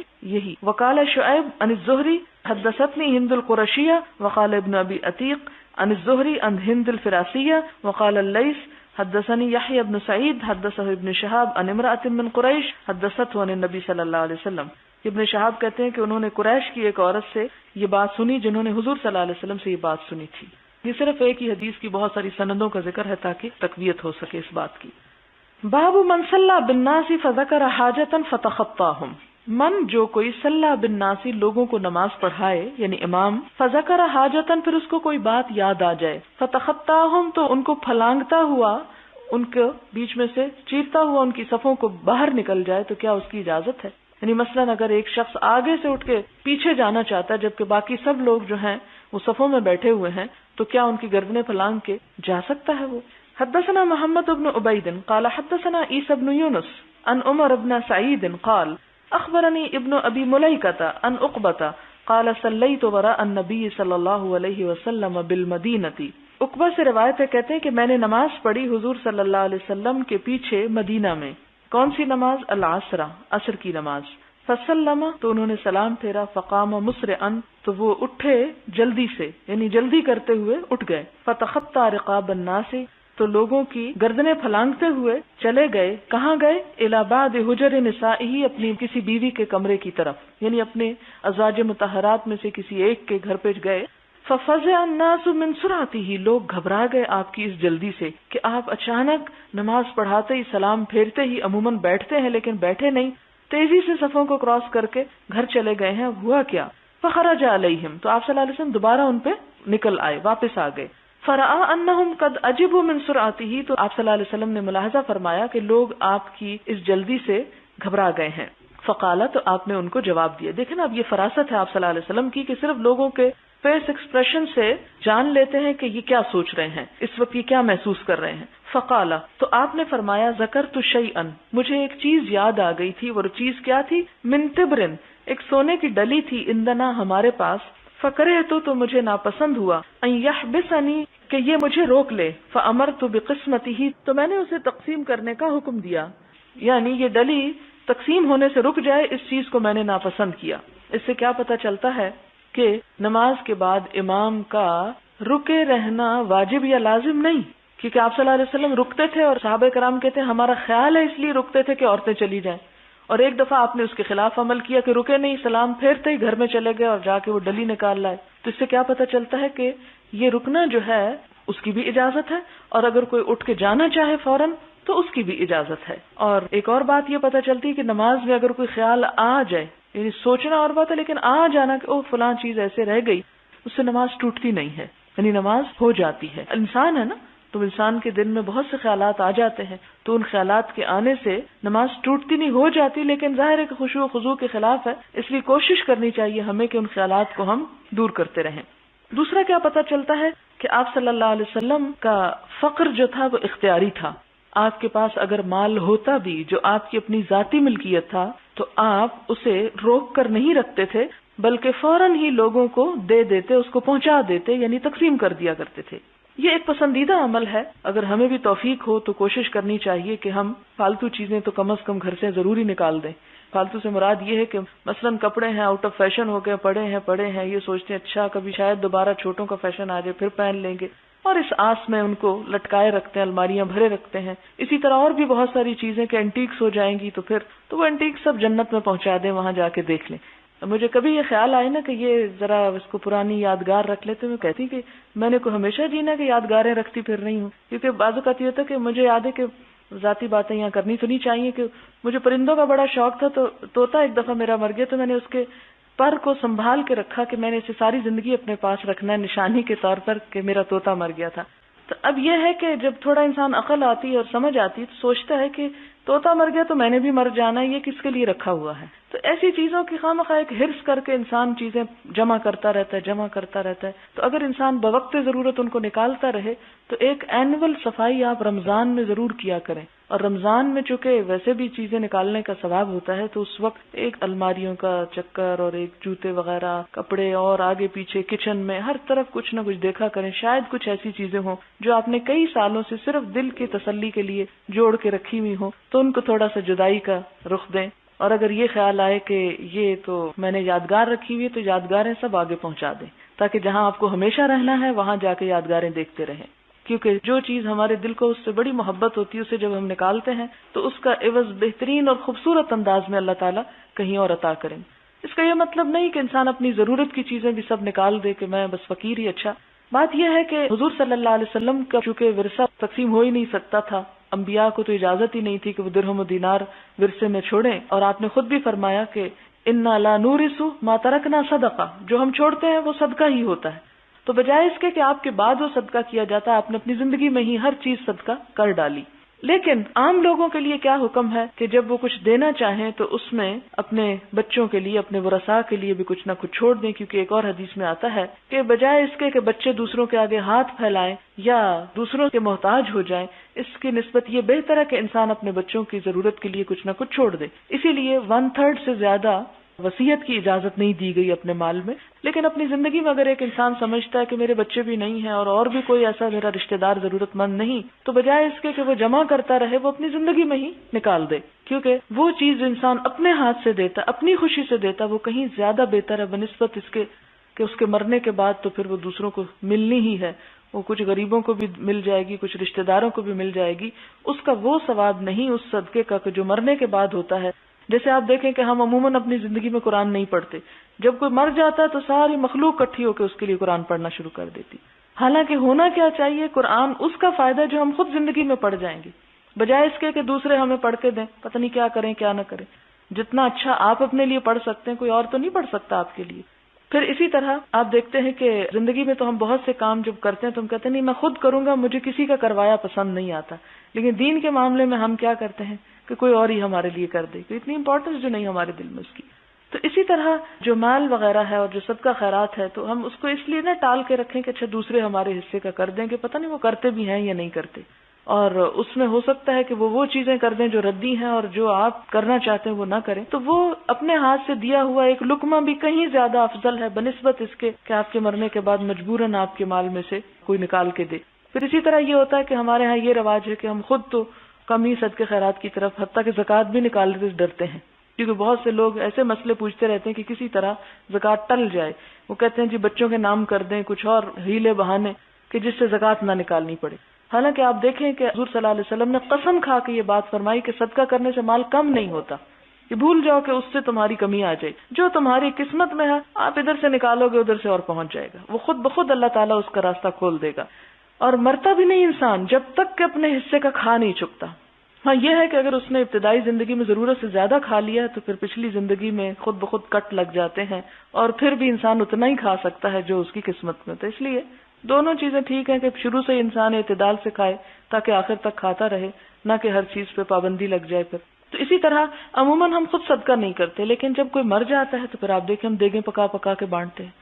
زندگی میں نوکر بھوکے رہتے ہیں، ان کو کھانے کو نہیں دیتے، مرنے کے بعد کچھ اور کر رہے ہیں. تو یہ ہمارے معاشرے میں اس قسم کے سٹینڈرڈز آ گئے ہیں، ایسی چیزیں پیدا ہو گئی ہیں کہ جس نے ہمیں حقیقی ضرورتوں کو پورا کرنے سے اپنی بھی اور دوسروں کی بہت دور کر دیا ہے. تو ان سٹائلز کو اور ان طریقوں کو بدلنے کی ضرورت ہے. اور آپ دیکھتے ہیں کہ بعض اوقات آپ کی زندگی میں بہت فقر نظر آتا ہے اور بڑی تکلیف بھی بعض اوقات ہوتی ہے کہ اچھا آپ کے پاس یہ نہیں تھا، اور اپنی سب چیزیں پھر بری بھی لگنے لگتی ہیں کہ ہم کن چیزوں میں پھنسے ہوئے ہیں، ہمارے حبیب محمد صلی اللہ علیہ وسلم کے پاس تو نہیں تھا اور ہم یہ کیوں رکھ کے بیٹھے ہوئے ہیں. لیکن یہ ہے کہ آپ صلی اللہ علیہ وسلم کے سامنے یہ آفر کی گئی کہ آپ چاہیں تو آپ کے لیے فلاں اور فلاں پہاڑ جو ہے وہ سونے کا کر دیا جائے، لیکن آپ نے اپنے لیے فقر کو اختیار کیا کہ میری امت میں ایسے بھی بہت سے ہوں گے کہ جن کے پاس نہیں ہوگا تو وہ یہ سوچیں گے کہ ہمارا نبی تو بہت امیر تھا، اس لیے اس کے لیے تو بڑی سہولت تھی کہ وہ یہ اور یہ کام کر لیتے، چونکہ ہمارے پاس تو وہ سب کچھ ہے نہیں، اس لیے ہمیں تو وقت ہی نہیں کہ ہم اپنے کھانے پینے کے لیے کمائی کرنے سے کچھ وقت ملے تو ہم نماز وغیرہ پڑھیں. جیسے بہت سے لوگ کہتے ہیں جی پیٹ بھرے تو نماز پڑھیں، تو نہیں بھرتا تو اس لیے ہم کام کرتے رہتے نماز نہیں پڑھ سکتے. تو اس میں ہمیں یہ بات نظر آتی ہے کہ آپ صلی اللہ علیہ وسلم کے سامنے دنیا آنے کے باوجود آپ نے اپنے لیے دوسری چیز کو زیادہ پسند کیا اور دنیا کو حت الوسع تقسیم کر دیا. لیکن وہ آپ کا خاص عمل تھا، ہمارے اور اس میں فرق ہوگا، یہ پھر یاد رکھیے. اسی طرح یہ بات بھی یاد رکھنے کی ہے اور قابل غور ہے کہ اب آپ دیکھیں کہ اس وقت آپ کو معلوم ہوگا کہ مدینہ کے پہاڑوں میں، یہ میں نے خبر کہیں پڑھی تھی کہ اتنا سونا ہے، اتنا سونا دریافت ہوا ہے کہ اگر سعودی عرب کا سارا تیل بھی ختم ہو جائے تو بھی وہ اتنی دولت، اتنی ویلتھ موجود ہے کہ اس سب سے بھی کہیں زیادہ بڑھ کر ہے. تو مجھے وہ جب پڑھتی ہوں کہ آپ کے سامنے وہ سونا پیش کیا گیا، آپ نے اپنے لیے نہیں دوسروں کے لیے پسند کیا، تو مجھے یہ بات یاد آ جاتی ہے کہ اب وہ کانیں اگر سونے کی وہاں پر موجود ہیں اور ان کو انکشاف ہو رہا ہے تو یہ اللہ تعالیٰ کا پیش کرنا صرف ایسا ہی نہیں تھا بلکہ اس میں بھی ایک حقیقت تھی، اور آپ نے اپنے لیے نہیں اپنی بعد کی امت کے لیے، اس دور کے ہم جیسے گئے گزرے لوگوں کے لیے باعث اٹریکشن وہ چیزیں رکھ دی. لیکن بہرحال جس کے دل میں یہ ہو کہ میرا اصلی گھر وہ ہے، پھر اس کی خود بخود دلچسپی اس گھر سے کم ہو جاتی ہے اور اس گھر سے بڑھنے لگتی ہے، اور یہی کسی انسان کی عقل مندی کی نشانی ہے، عقل مند ہونے کی، کہ جس گھر میں ہمیشہ رہنا ہے اس کے سجانے کی فکر وہ زیادہ کرنے لگتا ہے بنسبت ہر چیز اس گھر کے لیے. ضروریات تو یہاں بھی پوری کی جائیں گی، لیکن وہ ایک ایسا ہوتا ہے نا کہ العفو، یعنی ضرورت سے زائد بیکار چیزیں جمع کرنے کا شوق وہ پھر ذرا کم ہو جاتا ہے. باب الانفتال والانصراف عن الیمین والشمال. انفتال اور انصراف ہم مانا ہی ہے کہ دائیں یا بائیں طرف پھر بیٹھنا، یعنی نماز پڑھنے کے بعد دائیں یا بائیں طرف پھر کے بیٹھ جانا یا لوٹ کے بیٹھ جانا یہ درست ہے. یعنی ایک تو یہ ہے کہ بالکل دوسری اپوزٹ ڈائریکشن پہ منہ کر لیا جائے، یا یہ ہے کہ دائیں یا بائیں منہ موڑ لیا جائے. وکان انس بن مالک ينفتل عن یمینہ وعن یسارہ، کہ انس بن مالک جو تھے دائیں یا بائیں دونوں طرف منہ کر لیتے تھے. ویعیب علی من یتوخی، اور اس کو عیب لگاتے تھے جو اختیاری طور پر ایک طرف منہ کر کے بیٹھے. او من یعمد الانفتال عن یمینہ، جو صرف دائیں ہی طرف مڑے. یعنی توخی کا مطلب ہوتا ہے سوچ سمجھ کر کوئی چیز اختیار کرنا، قصد کرنا. یعنی اگر کوئی شخص ارادتاً صرف دائیں طرف منہ کرتا ہے تو یہ بات درست نہیں ہے. نماز کے بعد دائیں طرف منہ موڑ کے بیٹھ جانا یا بائیں طرف موڑنا دونوں کی اجازت ہے، کیونکہ نماز تو ہو چکی. اب آپ دیکھیں کہ خصوصاً مسجد میں جب آپ نماز پڑھنے کے لیے جاتے ہیں تو بعض اوقات آپ کے دائیں طرف کوئی آپ کی دوست ہوتی ہے، آپ نماز کے بعد اس سے کوئی ضروری بات کرنا ہوتا ہے، آپ ادھر منہ اس کی طرف کر لیتے. بعض اوقات وہ بائیں طرف ہے تو آپ کہ نہیں اب یہ چونکہ بائیں بیٹھی ہے اس لیے جتنا بھی ضروری کام ہے ادھر تو اجازت نہیں. دین میں ایسی سختی نہیں ہے، دونوں طرف برابر ہے اور کسی بھی طرف منہ موڑا جا سکتا ہے. یعنی کہ اس سے کیا پتہ چلتا ہے کہ ایسے اپنے اوپر پابندیاں اور سختیاں عائد کرنا جس کا دین میں کوئی جواز نہیں، یہ دین کو اپنے لیے پھر مصیبت بنانے والی بات ہے. حدثنا ابو الولید قال اخبرنا شعبہ عن سلیمان عن عمارة بن عمیر عن الاسود قال قال عبداللہ کہتے ہیں عبداللہ بن مسعود، لا یجل احدکم للشیطان شیئا من صلاتہ، کہ نہ کرے تم میں سے کوئی ایک شیطان کے لیے کوئی حصہ اپنی نماز میں سے. یرا ان حقا علیہ، کہ وہ دیکھے کہ اس پر لازم ہے ان لا ینصرف الا عن یمینہ، کہ وہ صرف دائیں طرف ہی مڑے. یعنی ایسا کرنا ایک شیطانی سوچ ہے. لقد رأیت النبی صلی اللہ علیہ وسلم، میں نے نبی صلی اللہ علیہ وسلم کو دیکھا کثیرا بہت سے اوقات میں، ینصرف عن یسارہ، کہ وہ بائیں طرف سے ہو کے بیٹھتے تھے. یعنی اس سے کیا پتہ چلتا ہے کہ مثلاً پیچھے بھی جب مڑنا ہو آپ کو، مثلاً صرف دائیں نہیں منہ کر رہے یا بائیں نہیں کر رہے، بلکہ جیسے آپ نے پیچھے حدیث میں پڑھا کہ آپ صلی اللہ علیہ وسلم نماز پڑھانے کے بعد آگے ہی نہیں دیکھتے رہتے تھے، منہ موڑ کے مقتدیوں کی طرف پھیر لیتے تھے. تو اس موڑنے کے دوران ضروری نہیں کہ رائٹ سائڈ سے ہی ٹرن لے، لیفٹ سائڈ سے بھی ٹرن لیا جا سکتا ہے. مجھے یاد ہے کچھ دن پہلے ہمارے گھر کوئی خاتون آئی تو ہماری بچیوں نے چائے پیش کی، چینی ڈال کے تو وہ چمچ پھیرنے لگی. معلوم نہیں اس نے اس طرح پھیرا یا اس طرح، مجھے یاد نہیں، تو انہوں نے ٹوکا اس کو کہ تم چائے میں چمچ اس طرف سے پھیرو. تو یہ اس طرح کی چیزیں اپنے اوپر پابندی کر لینا اور سختی کر لینا کہ چمچ گھمانے میں ہم یہ سوچنے بیٹھ جائیں کہ ادھر سے پھیرنی ہے ادھر سے، یہ سختی اسلام نے نہیں کی. جب نماز کے بعد گھومتے وقت دائیں یا بائیں کی کوئی قید نہیں تو چمچی گھمانے میں کیا قید ہے؟ اس وقت یہ سختیاں آتی ہیں جب دین ہم عقل پہ لے آتے ہیں، تو یہ چیزیں پھر شدت اور ایسی سختی پیدا کر دیتی کہ لوگ دین سے بھاگ جاتے ہیں. اب یہی چیز اگر کسی ایسے شخص کو ٹوکا جائے کہ جس کو ویسے ہی دین نہیں پتا تو وہ تو ڈر جائے گا دین سے کہ اچھا دین یہ ہے جو مجھے چمچ بھی آسانی سے نہیں گھمانے دیتا. اور ایک چیز مستحب ہے، مثلا کوئی بھی کام دائیں طرف سے شروع کرنا مستحب ہے، پسندیدہ ہے. لیکن اگر کسی مجبوری کی وجہ سے یا بھول گیا انسان اور دائیں کی بجائے بائیں سے شروع کر بیٹھا تو اس میں ایسی ریجیڈیٹی جو ہے وہ ناپسندیدہ ہے. ٹھیک ہے آپ ایک افضل چیز کو اختیار کریں لیکن بہت تکلف اس چیز کو اختیار نہ کریں. باب ما جاء فی الثوم النی، کچا تھوم کھانے کے بارے میں. نئی کہتے ہیں کچا، والبصل اور پیاز، والکراس، یہ پیاز ہی کی طرح سے ایک ہوتا ہے سبزی جس کو اردو میں تو گندنا کہتے ہیں. کسی نے کہا کہ یہ ساگ کی قسم ہے یا ہو سکتا ہے کہ وہ لیک ہو، میں کچھ کہہ نہیں سکتی، لیکن بہرحال اس کی بھی اسمیل ہوتی ہے اور اس کو کچا کھا کے مسجد میں آنے سے منع کیا گیا ہے.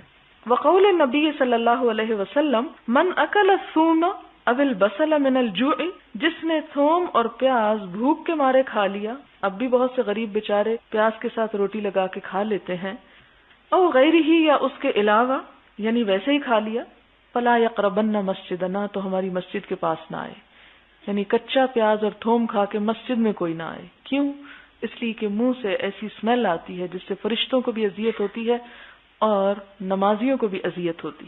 اس سے آپ دیکھیں کہ اجتماعی عبادت اور اللہ کا نام جس محفل میں لیا جائے وہاں پر پاک صاف ہونا، اور اس میں نہ صرف یہ کہ منہ کے اندر سے اسمیل نہیں آنی چاہیے بلکہ کپڑوں سے بھی اسمیل نہیں آنی چاہیے، کیونکہ بعض لوگ جب پیاز وغیرہ کچا کھاتے ہیں تو ان کے پسینے میں بھی بہت شدید اسٹرانگ قسم کی بو آ جاتی ہے جس سے دوسروں کو اذیت ہوتی ہے، اور ایسی محفلوں میں جہاں فرشتے ہوتے ہیں فرشتے رہ نہیں سکتے وہاں، اور اس سے بے برکتی ہو جاتی ہے، اور جو لوگ پاس بیٹھے ہوتے ہیں ان کے لیے بھی بڑی اذیت ہوتی۔ بعض اوقات لوگ شادیوں کے کپڑے بہت ہیوی بنوا کے ان کو گرمیوں سردیوں کی شادیوں پہ پہن کے بغیر دھوئے رکھے چلے جاتے ہیں، اس صورت میں بھی بڑا تکلیف دہ ہو جاتا ہے، کیونکہ وہ بھی ایک بڑی گیدرنگز ہوتی ہیں۔ تو بجائے اس کے کہ ہم بہت اوپر اتنا کچھ لگوا لیں کہ پھر اس کو دھونا اور وہ سب مصیبت ہو جائے، تو ذرا ہلکا ہی ہاتھ رکھیں کہ طہارت اور صفائی اور پاکیزگی جو ہے اس کا بھی اہتمام ہو، کیونکہ اصل حسن جو ہے وہ انسان کے اپنے اندر ہوتا ہے، لباس تو ایک مصنوعی چیز ہے، ٹھیک ہے اس کا اہتمام لیکن حدود کے اندر رہ کے کرنا چاہیے۔ حدثنا مسدد قال حدثنا يحيى عن عبيد الله قال حدثني نافع عن ابن عمر رضي الله عنهما ان النبي صلى الله عليه وسلم قال في غزوة خيبر کہ حضور صلی اللہ علیہ وسلم نے غزوہ خیبر میں فرمایا من اکل من هذه الشجرة کہ جس نے اس درخت سے کھایا یعنی الثوم یعنی تھوم فلا يقربن مسجدنا تو ایسا شخص ہماری مسجد میں نہ آئے، اور مسجد میں نہ آنا رحمت سے دور رہنا ہے، تو رحمت سے دور رہنے کی بجائے ایسے کام سے دور رہنا چاہیے جو ہمیں رحمت سے دور کر دے۔ حدثنا عبید اللہ بن محمد قال حدثنا ابو عاصم قال اخبرنا ابن جریج قال اخبرني عطاء قال سمعت جابر بن عبد الله قال قال النبي صلى الله عليه وسلم من اكل من هذه الشجرة يريد الثوم فلا يغشانا في مسجدنا کہ جو اس تھوم میں سے کچھ کھائے تو وہ ہماری مسجد میں نہ آئے۔ یغشانا، یغشا کا مطلب ڈھانپنا، یعنی وہ نہ آئے کہ وہ آ کے جگہ مل کے بیٹھ جائے اور لوگوں کو اذیت دیتا رہے۔ قلت ما یعنی بھی، میں نے پوچھا آپ کا کیا مطلب تھا؟ قال ما اراہ یعنی الا نیئہ کہ میرے خیال میں آپ صلی اللہ علیہ وسلم کا مطلب تھا کہ کچا تھوم، کیونکہ پکنے کے بعد اس میں وہ اسٹرانگ اسمیل نہیں رہتی۔ وقال مخلد ابن یزید ان ابن جریج الا نتنہ، نتن کہتے ہیں بدبو کو، یعنی آپ کی مراد تھی کہ ایسی حالت میں تھوم نہ کھایا جائے کہ جس کے بعد منہ سے اسمیل آتی ہو، یا کھانے کے بعد اگر انسان اوپر سے کوئی ایسی چیز کھا لیتا ہے جس سے اس کی اسمیل ختم ہو جائے تو پھر کوئی حرج نہیں۔ وقال احمد بن صالح ان ابن وهب اتي ببدر قال ابن وهب یعنی طبقا فيه خضرات کہ آپ کے سامنے ایک تھال لایا گیا، بدر کا معنی تھال ہے، بدر اصل میں کہتے ہیں نا گول بڑے چاند کو، تو وہ جو گول سینی ہوتی ہے یا گول تھال ہوتا ہے اس کو بھی بدر کہا جاتا ہے۔ قال ابن وهب یعنی طبقا یعنی بڑا تھال، فیہ خضرات جس میں سبزیاں ہوں یعنی ہری سبزیاں، خضر کہتے ہیں ہری سبزی کو، یعنی مراد ہے کچی سبزی۔ ولم یذکر اللیث وابو صفوان عن یونس قصۃ القدر فلا ادری هو من قول الزہری او فی الحدیث۔ یہاں پر قدر کا لفظ ہے، قدر کا مطلب ہوتا ہے ہنڈیا، اس میں کہا یہ جا رہا ہے کہ لیث اور ابو سفیان نے یونس سے ہانڈی کا قصہ نہیں بیان کیا، امام بخاری نے یا سعید یا ابن وہب نے کہا میں نہیں جانتا کہ یہ زہری کا کلام ہے یا حدیث میں داخل ہے، یعنی یہ جو آخری بات کی گئی۔ حدثنا سعید بن عفیر قال حدثنا ابن وهب عن یونس عن ابن شهاب زعم عطاء ان جابر بن عبد الله زعم ان النبي صلی اللہ علیہ وسلم قال آپ صلی اللہ علیہ وسلم نے فرمایا من اکل ثوما او بصلا جس نے تھوم یا پیاز کھایا فلیعتزلنا اسے چاہیے کہ ہم سے الگ رہے، او فلیعتزل مسجدنا یا ہماری مسجد سے الگ رہے، او لیقعد فی بیتی اور چاہیے گھر میں بیٹھ جائے۔ وان النبی صلی اللہ علیہ وسلم اتي بقدر فیہ خضرات کہ نبی صلی اللہ علیہ وسلم کے پاس ایک ہنڈیا لائی گئی جس میں سبزیاں تھیں، من بقول، بقل کہتے ہیں ساگ، ساگ کی قسم جو ہوتی ہے، بقلہا و قصائہا جو قرآن میں بھی آتا ہے۔ فوجد لہا ریحا تو آپ نے ان سبزیوں میں ایک سمیل پائی، ریح ہوا جس میں بدبو ہو، فسأل تو آپ نے پوچھا، فاخبر بما فیہا من البقول تو آپ کو بتایا گیا جو بھی اس میں سبزیاں تھیں، فقال تو آپ نے فرمایا قربوها الى بعض اصحابہ کان معہ تو آپ نے فرمایا کہ اس کو فلاں فلاں صحابی کو جو آپ کے ساتھ تھے اس کو دے دو، یعنی ان کے پاس کر دو، یعنی آپ نے خود نہیں کھایا۔ فلما رآہ کرہ اکلہا پھر جب آپ نے دیکھا کہ وہ بھی اس کو کھانا ناپسند کر رہے ہیں، قال آپ نے فرمایا کل کھا لو فانی اناجی من لا تناجی کیونکہ میں تو اس سے سرگوشیاں کرتا ہوں جس سے تم سرگوشی نہیں کرتے، یعنی میرا اور تمہارا معاملہ مختلف ہے، یہاں یہ واضح نہیں کیا گیا تو اس لیے بعض نے کہا کہ فرشتے بھی مراد ہو سکتے ہیں، اور فرشتے اس جگہ پر نہیں آتے جہاں پر ایسی کوئی چیز ہو، تو اس لیے آپ صلی اللہ علیہ وسلم نے فرمایا کہ میں فرشتوں سے بات کرتا ہوں، یعنی سرگوشی کرتا ہوں، تو اس لیے مجھے ایسی چیزیں کھانا منع ہے، تم لوگ اس کو کھا سکتے ہو۔ کہا جاتا ہے کہ یہ اس وقت کا واقعہ ہے کہ جب آپ حضرت ایوب انصاری کے گھر میں تشریف فرما تھے اور ان کے کھانے میں لہسن تھا، تو آپ نے یہ بتانے کے لیے کہ یہ کھانا حرام نہیں ہے، اس لیے آپ نے کسی اور کو کہا تم کھا لو، تاکہ اگر آپ اسے نہ کھاتے اور کسی صحابی کو بھی کھانے نہ دیتے تو جس سے کیا پتہ چلتا کہ یہ کھانا ہی منع ہے۔ تو ترکاریوں میں سے، سبزیوں میں سے کوئی چیز ایسی نہیں کہ جو کھانی منع ہو۔ وقال احمد بن صالح بعد حدیث یونس عن ابن شہاب وهو يثبت قول یونس حدثنا ابو معمر قال حدثنا عبد الوارث عن عبد العزيز قال سأل رجل انسا، ایک شخص نے حضرت انس سے پوچھا، ما سمعت نبی اللہ صلی اللہ علیہ وسلم فی الصوم، تھوم کے بارے میں حضور صلی اللہ علیہ وسلم نے کیا فرمایا تھا؟ فقال قال النبی صلی اللہ علیہ وسلم، آپ نے فرمایا تھا، من اکل من هذه الشجرہ، جس نے اس درخت سے کھایا، فلا یقربنا او لا یصلین معنا، تو وہ ہمارے قریب نہ آئے یا ہمارے ساتھ نہ نماز پڑھے۔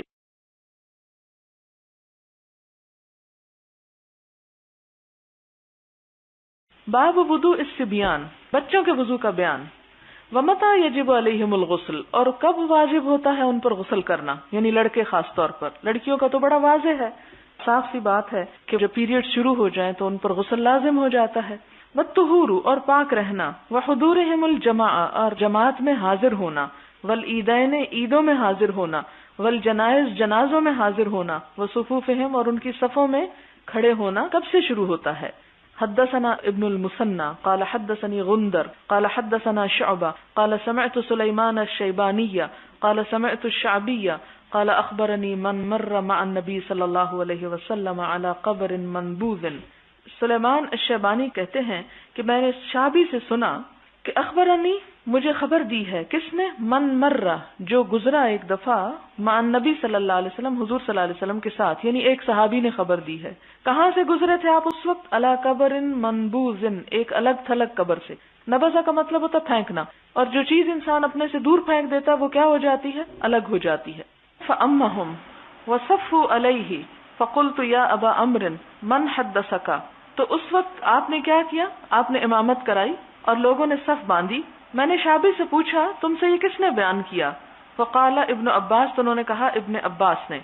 حدثنا علی بن عبد اللہ قال حدثنا سفیان قال حدثنی صفوان بن سلیم عن عطاء بن یسار عن ابی سعید الخدری عن النبی صلی اللہ علیہ وسلم قال الغسل یوم الجمعۃ واجب علی کل محتلم، کہ غسل جمعہ واجب ہے ہر احتلام والے پر۔ اس سے کیا پتہ چلتا ہے کہ لڑکیوں کے لیے تو عمر جو ہے وہ پیریڈز ہیں، اور لڑکوں کے لیے جب سے ان کو احتلام شروع ہو جائے۔ اب یہ احتلام کیا بلا ہے کہ جب نیند کی حالت میں ان کے جسم سے شہوت کے ساتھ پانی نکلنا شروع ہو جائے، جس سے پتہ چل جاتا ہے کہ وہ اب جوان ہو چکے ہیں، یعنی یہ ان کے جسم میں واضح ایک چینج آتی ہے۔ آپ دوسرے سمپل الفاظ میں یوں کہہ سکتے ہیں کہ جیسے آواز خاص طور پہ جب بدلنا شروع ہوتی ہے تو وہ بھی بلوغت کی ایک علامت ہوتی ہے۔ اس میں خاص طور پر عمر کی کوئی حد مقرر نہیں کی جا سکتی، کچھ بچے جلدی جوان ہو جاتے ہیں، کچھ ذرا دیر سے جوان ہوتے ہیں۔ حدثنا علی بن عبد اللہ قال اخبرنا سفیان عن عمرو قال اخبرني قریب عن ابن عباس رضی اللہ عنہما قال بت عند خالتي میمونة لیلة فنام النبی صلی اللہ علیہ وسلم فلما كان في بعض الليل قام رسول اللہ صلی اللہ علیہ وسلم فتودأ من شن معلق وضوءا خفيفا يخففه عمرو ويقلله جدا ثم قام يصلي فقمت فتودأت نحوا مما تودأ ثم جئت فقمت عن يساره فحولني فجعلني عن يمينه ثم صلى ما شاء الله ثم استجع فنام حتى نفخ فأتاه المنادي يؤذنه بالصلاة فقام معه إلى الصلاة فصلى ولم يتودأ قلنا لعمرو إن ناسا يقولون إن النبي صلى الله عليه وسلم تنام عينه ولا ينام قلبه قال عمرو سمعت عبيد بن عمير يقول إن رؤيا الأنبياء وحي ثم قرأ إني أرى في المنام أني أذبحك۔ اس سے کیا پتہ چلتا ہے کہ حضرت ابن عباس ابھی بچے ہی تھے کہ حضور صلی اللہ علیہ وسلم کے ساتھ انہوں نے نماز پڑھی۔ یہاں آپ ایک بات یاد رکھیں کہ 7 سال کی عمر میں بچے کو نماز پڑھنے کے لیے کہنا چاہیے، لیکن اس پر سختی نہیں کرنی چاہیے۔ 3 سال کا اس کو مہلت دی جاتی ہے کہ وہ اپنی عادت ڈال لے. 10 سال میں جب بچہ پہنچ جائے تو اس میں سختی کی بھی پھر اجازت مل جاتی ہے والدین کو، تاکہ بلوغت تک پہنچتے پہنچتے وہ بچہ پابند ہو جائے. کیونکہ اگر بلوغت تک اس کو ایسے ہی چھوڑا جائے گا تو یکایک اس کی پابندی کرنا مشکل ہو جائے گا. لہذا جب بالغ ہو جائے، یعنی لڑکیوں کو پیریڈ شروع ہو جائیں اور لڑکوں کو احتلام ہونا شروع ہو جائے، تو اس کے بعد پھر ان پر نمازیں اور روزے اور باقی احکامات فرض ہو جاتے ہیں اور اس کا اہتمام ضروری ہے. تو اس سے آپ دیکھیں کہ دین میں کتنی تدریج ہے، کتنا گریجولی ایک چیز پر ایک شخص کو لایا جاتا ہے، کتنا سہولت کے ساتھ، کتنی آسانی ہے کہ 7 سال تک تو کوئی فرض ہے ہی نہیں، کچھ بھی نہیں، کہو بھی نہ. اور آپ دیکھیں گے کہ جو مائیں پڑھتی ہیں ان کو کہنا پڑتا ہی نہیں، وہ بچے خود ہی ساتھ آ کے شروع ہو جاتے ہیں. 7 سال میں کہنا شروع کر دو، 10 میں ذرا سختی کے ساتھ، حتیٰ کہ اگر ایک آدھ لگانی بھی پڑے تو لگا جاؤ، اور پھر اس کے بعد جب بالغ ہو جائیں تو پھر تو چھوڑنے کی کوئی گنجائش ہی نہیں. اس لیے جو بچیاں پیریڈز کے بعد ان کے روزے چھٹ جاتے ہیں، خواہ ان کی عمر 11-12 سال ہی کیوں نہ ہو، بعد میں ماؤں کو لازم ہے کہ روزے پورے کروا لیں اپنے بچیوں سے. حدثنا اسماعیل قال حدثني مالک عن اسحاق بن عبد الله بن ابی طلحة عن انس بن مالک ان جدته ملیکة دعت رسول اللہ صلی اللہ علیہ وسلم لطعام صنعته فاکل منه فقال قوموا فلأصلی بكم. حضرت انس کہتے ہیں کہ ان کی جو دادی تھیں انہوں نے حضور صلی اللہ علیہ وسلم کو کھانے پہ بلایا جو انہوں نے آپ ہی کے لیے تیار کیا تھا. فاکل منه آپ نے اس میں سے کھایا. فقالا پھر فرمایا قوموا کھڑے ہو جاؤ فلأصلی بکم کہ میں تمہیں نماز پڑھاؤں. فقمت الی حصیر لنا قد اسود من طول ما لبسا تو میں کھڑا ہوا چٹائی بچھانے کے لیے جو سیاہ ہو چکی تھی زیادہ استعمال کرنے کی وجہ سے. فندحته بماء تو میں نے اس سے تھوڑا سا پانی کا ترکاؤ کیا تاکہ فریش ہو جائے. فقام رسول اللہ صلی اللہ علیہ وسلم آپ صلی اللہ علیہ وسلم کھڑے ہوئے. والیتیم معی اور یتیم بچہ میرے ساتھ. اب یہ یتیم کا لفظ لا کر کیا بتایا گیا کہ یتیم وہ ہوتا جو ابھی بالغ نہ ہوا ہو، یعنی نماز وغیرہ بلوغت سے پہلے اس کو شروع کروا دینا چاہیے. والعجوز من ورائنا اور بڑھیا ہمارے پیچھے تھی، یعنی دادی ہماری. فصلی بنا رکعتین تو آپ نے ہمیں 2 رکعت نماز پڑھائی. تو اس سے کیا پتہ چلتا ہے کہ آپ صلی اللہ علیہ وسلم نے جو نماز پڑھائی وہ ایک یتیم بچے کے ساتھ، اور حضرت انس ساتھ تھے. لیکن ہمارے ہاں بہت سے فقیر بوڑھے ہو کر بھی یتیم رہتے ہیں، کہتے ہیں یتیم ہوں کچھ مدد کر دیں. تو یتیمی جو ہے بلوغت کے ساتھ ختم ہو جاتی ہے. جب بچہ بالغ ہو جائے، سمجھ کو پہنچ جائے تو بس پھر یتیم نہیں ہے اب. حدثنا عبداللہ ابن مسلمہ عن مالک عن ابن شہاب عن عبید اللہ ابن عبداللہ ابن عتبہ عن ابن عباس رضی اللہ عنہما انہ قال اقبلت راکبا علی حمار اتان وانا یومئذ قد ناہزت الاحتلام. یہ حدیث پیچھے گزر چکی ہے لیکن یہاں احتلام کی بات پھر آ رہی ہے کہ میں ابھی جوانی کے قریب تھا، یعنی ابھی جوان ہوا نہیں تھا لیکن اس حالت کے قریب تھا. ورسول اللہ صلی اللہ علیہ وسلم یصلی بالناس بمنن اور آپ صلی اللہ علیہ وسلم جو تھے وہ منا میں کیا کرتے تھے؟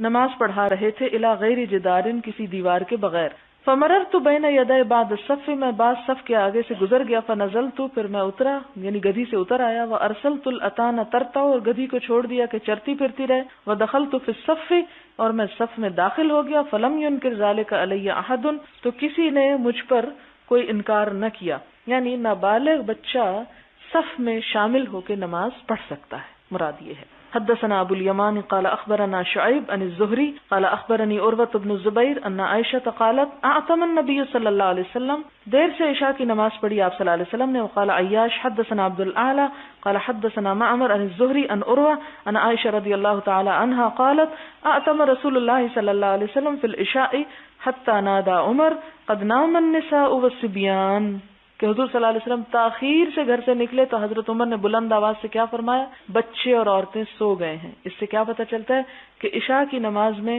جب مائیں مسجد میں آتی تھیں تو بچے بھی ساتھ آتے تھے، تو بچوں کو مسجد آنے سے روکا نہیں گیا. اس سے کیا پتہ چلتا ہے؟ 2-3 باتیں. ایک تو یہ ہے کہ عشاء کی نماز تاخیر سے پڑھنا افضل ہے. دوسری بات یہ کہ مسجد میں عورتوں کا آنا درست ہے. تیسری بات یہ کہ بچوں کا آنا بھی یا بچوں کو لانا بھی درست ہے. لیکن افسوس یہ کہ اب مائیں تو دور کی بات، باپ بھی مسجد نہیں جاتے تو بچوں کو کہاں سے عادت پڑے گی. ہم نے پہلے ماؤں کو روکا، مائیں گھر بیٹھی تو باپ بھی بیٹھ گئے، تو بچے تو عادت ان کو پڑے گی مشکل. دوسری طرف خسارہ یہ ہوا کہ مسجدیں دہشت گردی کا گھر بن گئی، جس کے نتیجے میں اور ویرانی ہو گئی. تو ومن ازلم ممن منع مساجد اللہ ان یذکر فیہا اسمہ وسعى فی خرابها. فخرج رسول اللہ صلی اللہ علیہ وسلم فقال انه ليس احد من اهل الارض يصلي هذه الصلاة غيركم ولم يكن احد يومئذ يصلي غير اهل المدینہ. حدثنا عمرو بن علی قال حدثنا يحيى قال حدثنا سفيان قال حدثني عبد الرحمن بن عابس سمعت ابن عباس رضی اللہ عنہما قال له رجل شهدت الخروج مع رسول اللہ صلی اللہ علیہ وسلم.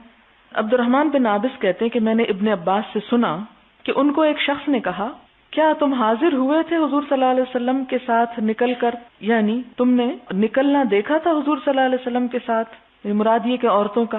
قال نعم، ابن عباس کہتے ہیں ہاں میں نے دیکھا تھا. ولولا مکانی منہ ما شہدتہ، اور اگر میں آپ کے اس جگہ نہ ہوتا تو میں نہ دیکھ سکتا، یعنی رشتہ دار نہ ہوتا مراد ہے، یعنی من صغرہ، یعنی ان کے کم عمر ہونے کی وجہ سے. اتل علم الذی عند دار کثیر ابن السلط، کہ آپ صلی اللہ علیہ وسلم جو تھے کیا ہوا نکلے، عطا آپ تشریف لائے، العلم اس نشان کے پاس، الذی وہ جو تھا کہاں پر تھا، عند دار کثیر ابن السلط، وہ ان کو بتاتے ہیں کہ آپ صلی اللہ علیہ وسلم کہاں پر تشریف لائے تھے نماز پڑھنے کے لیے. تو وہ ابن السلط کے گھر کے پاس ایک نشان تھا، وہاں پر آپ آئے.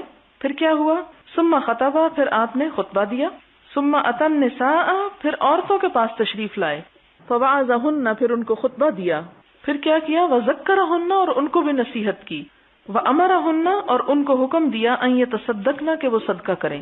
فجعلت المرأة تهوی بیدها، دیکھا کہ عورتیں پھینک رہی ہیں اپنے ہاتھوں سے، الى حلقها، اپنے جو چھلے ہیں، یعنی حلقہ کہتے ہیں نا سرکل کو، تو چھلا مراد ہے. دوسرا یہ کہ کانوں کی بالی بھی اگر گول ہے تو اس کے لیے بھی حلق استعمال ہو سکتا ہے. تلقی فی ثوب بلال، بلال رضی اللہ تعالیٰ عنہ کے کپڑے میں ڈال رہی ہیں. ثم اتی وهو بلال البیت، پھر آپ اور بلال گھر تشریف لے آئے. اس سے کیا پتہ چلتا ہے، یہ حدیث یہاں پر لانے کا مطلب کیا ہے کہ ابن عباس ابھی کم سن بچے تھے، لیکن وہ بھی عید کی نماز میں آپ صلی اللہ علیہ وسلم کے ساتھ نکلا کرتے تھے، اور کیونکہ وہ رشتہ دار تھے اس لیے ان کے قریب رہنے کا بھی ان کو موقع مل گیا، جو کہ سب بچوں کو نہیں مل سکتا. باب خروج النساء الى المساجد باللیل والغلس، عورتوں کا رات اور اندھیرے میں مسجد کو جانا. لیل اور غلس دو باتیں، لیل رات کو کہتے ہیں، غلس اندھیرے کو. حدثنا ابو الیمان قال اخبرنا شعیب عن الزهري قال اخبرني عروة بن الزبير عن عائشة رضي الله عنها قالت اعتم رسول الله صلى الله عليه وسلم بالعتمة حتى ناداه عمر نام النساء والصبيان، فخرج النبي صلى الله عليه وسلم فقال ما ينتظرها احد غيركم من اهل الارض ولا يصلي يومئذ الا بالمدينة وكانوا يصلون العتمة فيما بين ان يغيب الشفق الى ثلث الليل الاول. عتمہ کا وقت کب تک ہوتا تھا؟ شفق غروب ہونے کے بعد رات کی 1/3 گزرنے تک. اور اس حدیث سے بھی کیا پتہ چلتا ہے کہ رات کی نماز بھی عورتیں پڑھ سکتی تھیں، اور اگر رات کو جا سکتی ہیں، رات کو نکلنا تو زیادہ مشکل ہوتا ہے، تو دن کو بھی جا سکتی ہیں، اور دن چڑھے جیسے عید کی نماز ہے اس پہ بھی جا سکتی ہیں. تو ایک عید کی نماز کی بات لا کے انہوں نے کیا بتایا کہ دن کو گئیں، اور اندھیرے کی بات لا کے بتایا خاص طور پر کہ اندھیرے میں بھی گئیں، تاکہ کسی کو یہ نہ رہے کہ جی صرف روشنی میں عورت جائے اور اندھیرے میں مسجد نہ جائے. نہیں، اگر اپنے بچے کو انگلی ساتھ لگا کے جا رہی ہے تو حرج نہیں ہے، شام کے بعد بھی عورت گھر سے بوقت ضرورت نکل سکتی ہے. حدثنا عبید اللہ ابن موسیٰ عن حنظلۃ عن سالم ابن عبد اللہ عن ابن عمر رضی اللہ عنہما عن النبی صلی اللہ علیہ وسلم قال اذا استأذنکم نساؤکم باللیل الی المسجد، جب اجازت مانگے تم سے تمہاری عورتیں رات کے وقت مسجد جانے کو، فأذنوا لہن، ان کو اجازت دے دیا کرو. یعنی ایک طرف عورتوں کو اجازت آپ نے خود دے دی، پھر چونکہ عورت تابع ہے شوہر کے، شوہر کی اطاعت ضروری ہے، لہٰذا دوسری طرف شوہر کو بھی کہا تم بھی اجازت دے دیا کرو، میں نے دے دی ہے تم بھی دے دیا کرو. لہٰذا چھٹی کس کو مل گئی؟ ہم کو مل گئی. وہ کہہ رہی ہیں مرد حدیث پڑھیں تو بات بنے نا. یہ میں خاص طور پر یہ امام بخاری کی ذہانت پہ حیران ہوتی ہوں کہ انہوں نے رات کا باب باندھا، کیونکہ کبھی کبھی عورتوں کو رات کو نکلنا پڑتا ہے تو بڑی مشکلات کا شکار ہو جاتی ہیں. کہ یہ کون سا نیا دین آ گیا ہے کہ جو تمہیں راتوں کو بھی اب کہتا ہے گھر سے نکل آؤ. تو بوقت ضرور، سارا سال تو نہ کریں ایسے، لیکن کبھی کبھی رمضان میں ختم کے موقع پہ آپ محروم نہ رہیں. تابعہ شعبہ، پھر امام بخاری اور سندیں بھی لاتے ہیں کہ اس کی مطابقت کی شعبہ نے عن الاعمش عن مجاہد سے عن ابن عمر عن النبی صلی اللہ علیہ وسلم سے. یہ حدیث دوسری طرف بھی روایت ہوئی ہے. سوال ہے، حدیث 751 عمران بن حسین نے بصرہ میں حضرت علی کی امامت میں نماز پڑھنے کے بعد کہا کہ انہوں نے ان کو حضور کی نماز یاد کرا دی. کیا عمران اور دوسرے اصحاب آپ صلی اللہ علیہ وسلم جیسی نماز نہیں پڑھتے تھے؟ حضرت علی کی نماز ان سے فرق کیوں تھی؟ یہاں نماز کا فرق نہیں بتایا گیا کہ ان کی نماز فرق تھی، کیونکہ نماز میں وہ ان کے صرف اس کو نہیں دیکھ رہے تھے کہ حضرت علی کیا کر رہے ہیں اور کیا نہیں کر رہے. اصل بات یہ تھی جس کو انہوں نے نوٹ کیا تھا، وہ یہ کہ انہوں نے اس انداز سے رکوع، سجدے اور قیام کیے ہیں کہ حضور کی نماز یاد آ گئی، بالکل ایسی جیسے ہم میں سے کوئی کہتا ہے آج فلاں کے پیچھے نماز پڑھ کے حرم کی نماز یاد آ گئی. وہ کیوں ہوتا ہے کہ اس کی قرات یا انداز، یا کچھ لوگ جب نماز پڑھتے ہیں تو اتنا خشوع و خضوع ہوتا ہے ان کی نماز میں کہ وہ ایک رحمت برستی ہی محسوس ہوتی ہے، اور اس میں انسان کا لطف نماز میں اور بڑھ جاتا ہے. یہ آپ واضح فرق محسوس کریں گے. اور بعض اوقات صف میں اگر آپ کے ساتھ کوئی ایسا شخص کھڑا ہے جس کی توجہ نہیں نماز کی طرف، آپ کی توجہ میں بھی فرق آ جائے گا. تو ان لوگوں کا کہنا کہ حضرت علی نے ہمیں حضور کی نماز یاد کرا دی صلی اللہ علیہ وسلم، اس کا مطلب یہ ہے کہ ان کا خشوع و خضوع اور ان کا قیام اور ان کے رکوع اور ان کے سجدے، ان میں جو کچھ وہ پڑھ رہے تھے اور جو تلاوت انہوں نے کی، تو یوں لگا کہ جیسے ہم آپ صلی اللہ علیہ وسلم کے پیچھے ہی نماز پڑھ رہے ہیں. تو اس سے مراد صرف اس کا ظاہری رکھ رکھاؤ نہیں ہے، بلکہ وہ سارا انداز اور خشوع و خضوع مراد ہے. سوال ہے، الحمدللہ بخاری شریف پڑھنے سے کافی حد تک نماز میں اصلاح ہوئی، لیکن ابھی مشکل بھی ہو رہی ہے. تشہد پڑھتے وقت پاؤں ٹھیک طرح سے نہیں رکھے جاتے، مشکل ہوتی، اس کا حل بتائیں. یہ مجھے خود مشکل ہوتی ہے، ایک تو جسم بھاری ہونے کی وجہ سے، اور ایک سالوں تک بس ایسے ہی نماز پڑھنے سے کہ جس میں ایک ایک سٹیپ کا خیال نہیں رکھا گیا کہ کون سا کس طرح. لیکن اس کا ایک فائدہ ہوگا جو مجھے ہوا، اور وہ فائدہ یہ کہ نمازیں آہستہ ہو گئیں.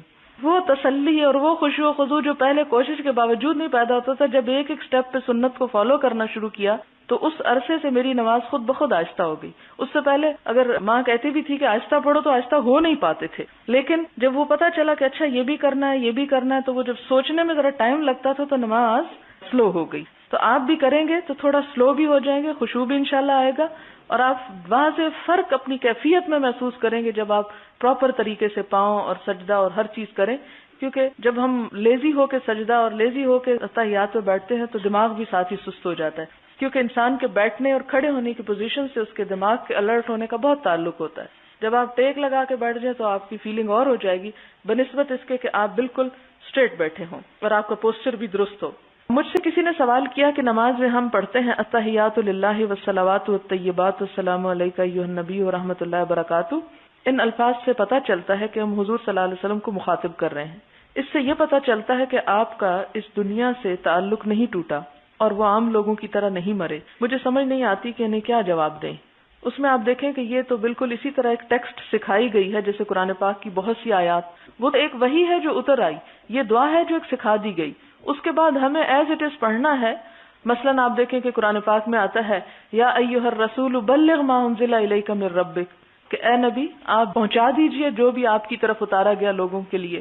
تو اس کا مطلب یہ لیا جائے گا کہ آپ صلی اللہ علیہ وسلم اس وقت سن رہے ہیں اور آپ ان کو سنا رہے ہیں اور آپ زندہ ہیں. اور اگر ہم یہ سب باتیں اپنے وہم و گمان سے شروع کر دیں تو جس کا نتیجہ کیا نکلے گا کہ ہم بہت دور چلے جائیں گے حقیقت سے.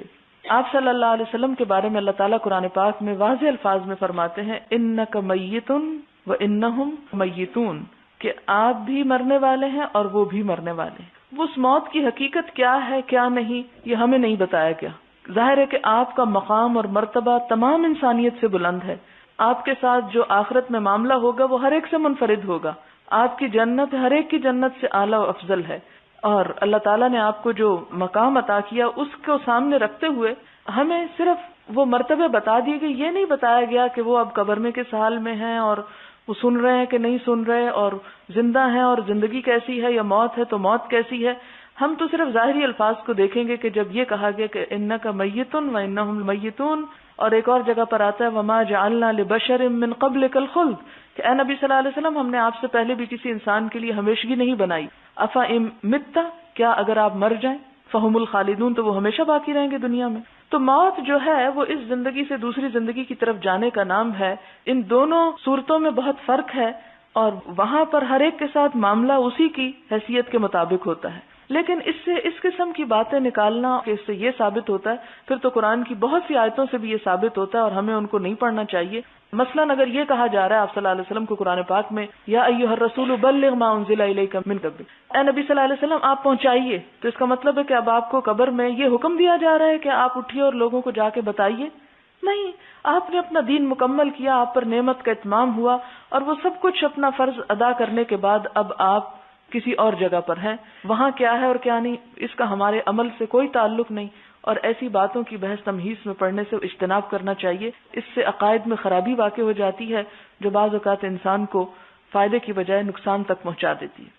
یہاں تشہد پڑھ کر شہادت کے لیے انگلی کو کتنی بار حرکت دینی ہے، حدیث میں یہ نہیں پتہ چلتا کہ کتنی بار، ایک دفعہ یا دو یا تین، بس یہ ہے کہ ہلکی ہلکی حرکت دے سکتے ہیں، اور یہ کہیں نہیں لکھا ہوا، کسی حدیث سے یہ ثابت نہیں کہ آپ صلی اللہ علیہ وسلم نے صرف اشہد اللہ الہ پہ اللہ پہ اوپر کیا اور الا اللہ پہ نیچے کیا. یہ ہم نے خود ہی ایک چیز کو اپنی سمجھ سے ایکسپلین کیا اور پھر اس کو ایک حصہ بنا دیا. آپ جب بیٹھے تو بے شک اشہد اللہ پہ اگر اٹھائی ہے تو ضروری نہیں کہ پھر آپ اس کو ایک دفعہ ہی کریں، آپ وقتاً فوقتاً تھوڑا بہت کر سکتے ہیں. لیکن بعض لوگوں کو آپ نے دیکھا ہوگا کہ بہت زیادہ اس طرح کرتے رہتے ہیں، تو یہ نہیں کرنا چاہیے. بعض کو میں نے یہ بھی دیکھا کہ وہ یوں گھماتے بھی ہیں، کیونکہ حرکت کا لفظ آیا نا. اب حرکت سے کسی کی مراد اوپر نیچے ہو سکتی، کسی کی دائیں بائیں ہو سکتی، کسی کی گول دائرے میں ہو سکتی. تو یہ صرف سمجھنے کے مختلف طریقے ہیں. اصل بات یہ کہ نماز میں کوئی بھی ایسا ایکشن نہیں کرنا چاہیے جس سے نماز بہت زیادہ اپنے اصل مقصد سے ہٹ جائے، اور نہ صرف یہ کہ اپنی توجہ بلکہ ساتھ بیٹھے کی توجہ بھی کھینچ لے. اگر تشہد کے بعد حضرت ابراہیم والی دعا پڑھی جائے تو کوئی حرج تو نہیں ہے، جو رب جعلنی ہم پڑھتے نہیں، کوئی حرج نہیں، آپ پڑھ سکتے ہیں. لیکن آپ صلی اللہ علیہ وسلم سے جو دعائیں ثابت ہیں وہ بھی ہیں، یعنی کوئی بھی دعائیں ان میں سے آپ پڑھ سکتے ہیں. ہم نے حدیث میں تشہد کے بعد دعاؤں کا تو پڑھا، لیکن درود شریف کا نہیں پڑھا. اور جگہوں پر وہ روایات موجود ہیں. امام بخاری شاید اس لیے نہیں لائے کہ ان کو کوئی ایسی روایت ملی نہیں ہوگی کہ جو ان کی صحت کے معیار پہ پوری اترتی ہو، لیکن اس کے علاوہ بھی صحیح روایات موجود ہیں. اس کا یہ مطلب نہیں کہ صرف بخاری میں ہی سب کچھ صحیح ہے اور بخاری کے علاوہ کہیں صحیح ہے نہیں. صحیح مسلم بھی ہے، ابو داؤد اور ابن ماجہ وغیرہ میں بھی صحیح احادیث موجود ہیں. اس لیے اگر کوئی چیز یہاں نہیں ملتی تو وہاں بھی مل جائے گی. نماز میں سلام پھیرنے سے پہلے کتنی دعائیں پڑھ سکتے ہیں؟ جتنی آپ میں ہمت اور استطاعت ہو، اور جتنی آپ کو یاد ہو، اور جتنی آپ پڑھنا چاہیں. اس میں قید نہیں ہے. کیا تشہد میں سلام پھیرنے سے پہلے ہر قسم کی دعا مانگی جا سکتی ہے؟ صرف قرآنی دعائیں ہی مانگنی چاہیے؟ مسنون دعائیں مانگنی چاہیے کہ جو آپ صلی اللہ علیہ وسلم نے مانگی ہیں. جب امام سلام پھیرتا ہے تو مقتدیوں کو امام کے دونوں طرف سلام کہنے کے بعد سلام پھیرنا چاہیے، یا جب امام ایک طرف سلام پھیر چکے تو بعد میں مقتدی کو پھیرنا چاہیے، امام کے ساتھ ساتھ؟ دونوں طریقے ہو سکتے ہیں کہ امام پھیر رہا ہو تو ساتھ بھی پھیر لیا جائے تو کوئی حرج نہیں، اور یہ بھی کہ اگر وہ پھیر کے وہ بائیں طرف گیا تو اس وقت مقتدی دائیں طرف جائے. یعنی دونوں طریقے ملتے ہیں. اور بعض اوقات یہ ہوتا ہے کہ مقتدی کی ابھی ایک آدھ چھوٹی سی بات کوئی رہ جاتی ہے جس کو وہ پڑھ رہا ہوتا ہے، ذرا سی تاخیر ہو جاتی ہے، تو اس تاخیر میں حرج نہیں. لیکن بہت تاخیر کے امام سلام پھیر کے صف سے بھی نکل چکا اور مقتدی ابھی بیٹھا ہوا ہے کہ میری اتحیات پوری نہیں ہوئی، تو اتنی تاخیر نہیں کرنی چاہیے. تھوڑی بہت بات جو ہے وہ درست ہے.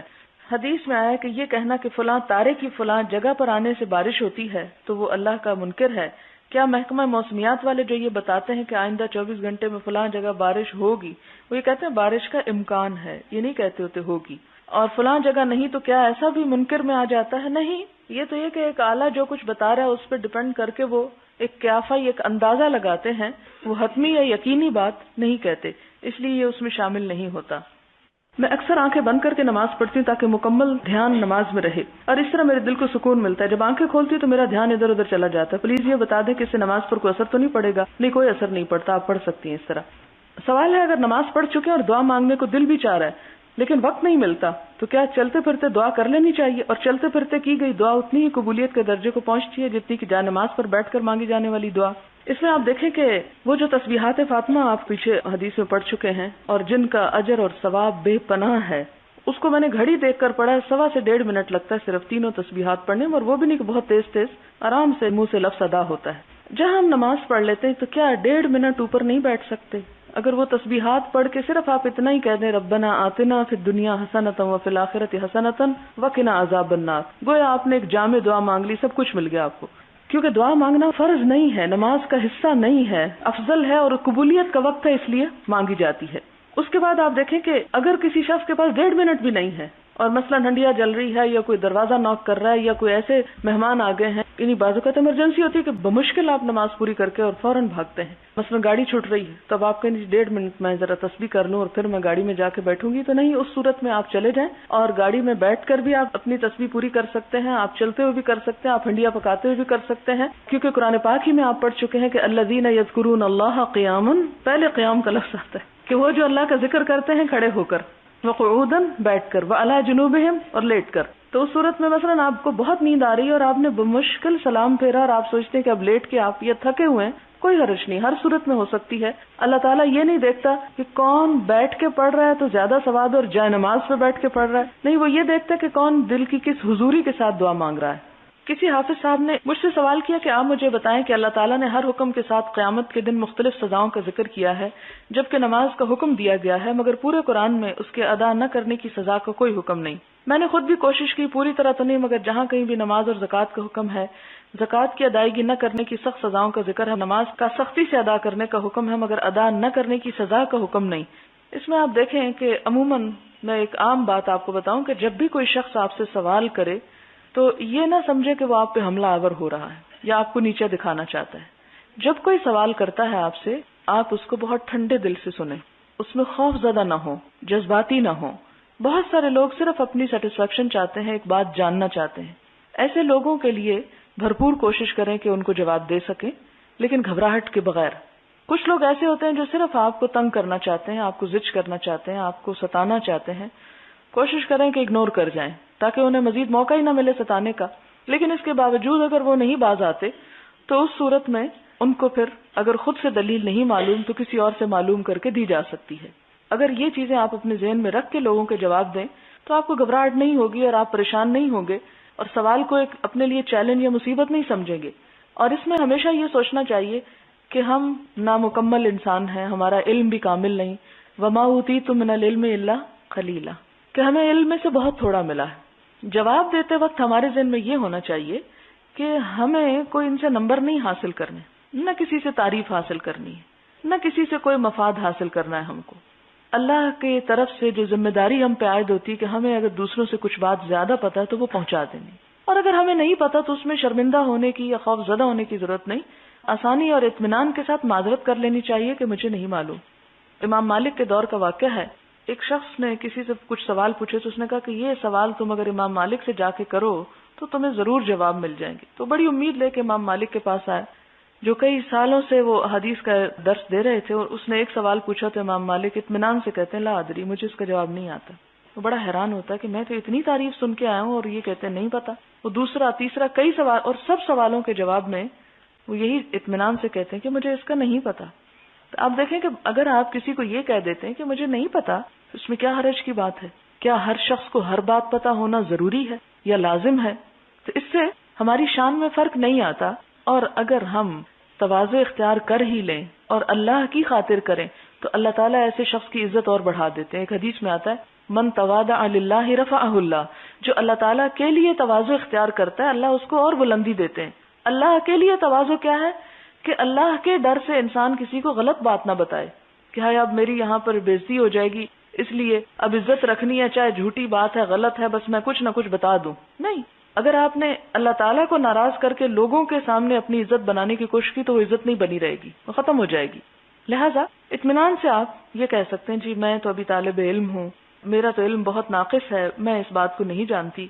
لیکن یہ ہے کہ اگر آپ کسی اور سے معلوم کرنا چاہیں تو کر لینا چاہیے تاکہ کسی کے سوال سے آپ کو بھی فائدہ ہو. کیونکہ صحابہ کرام بعض اوقات اس بات کے لیے ترستے تھے کہ کوئی اچھا سمجھدار انسان آئے حضور صلی اللہ علیہ وسلم سے پوچھے تو ہمیں بھی اس کا جواب مل جائے، کیونکہ بہت زیادہ سوال کرنے سے منع کیا گیا تھا صحابہ کرام کو.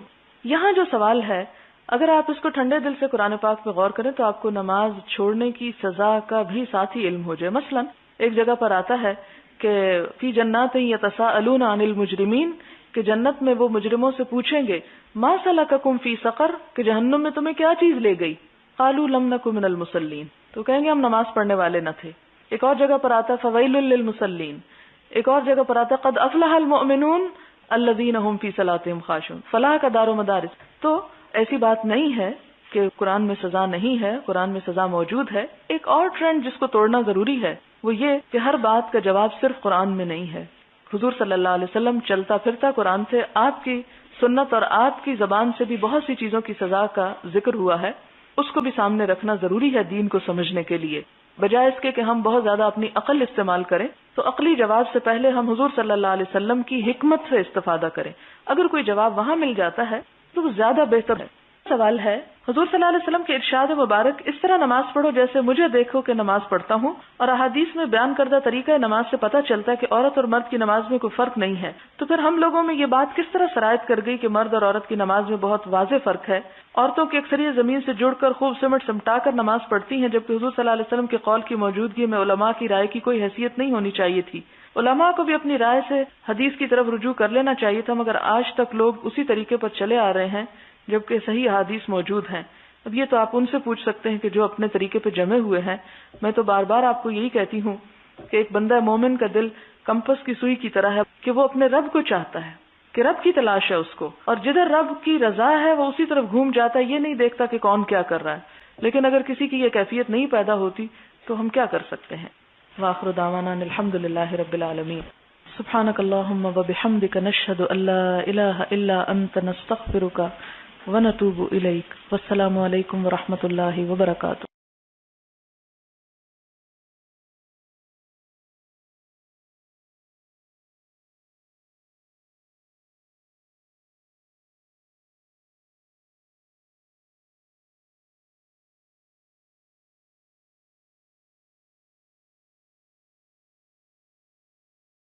نحمده ونصلي على رسوله الكريم، اما بعد فاعوذ بالله من الشيطان الرجيم، بسم الله الرحمن الرحيم، رب اشرح لي صدري ويسر لي امري واحلل عقدة من لساني يفقهوا قولي۔ باب انتظار الناس قیام الامام العالم، لوگوں کا انتظار کرنا امام عالم کے کھڑے ہونے کا۔ حدثنا عبد الله بن محمد قال حدثنا عثمان بن عمر قال اخبرنا يونس عن الزهري قال حدثتني هند بنت الحارث ان ام سلمة زوج النبي صلی اللہ علیہ وسلم، کہ ہند بنت الحارث جو ہیں انہوں نے حضرت ام سلمہ سے روایت کی جو آپ کی اہلیہ ہیں۔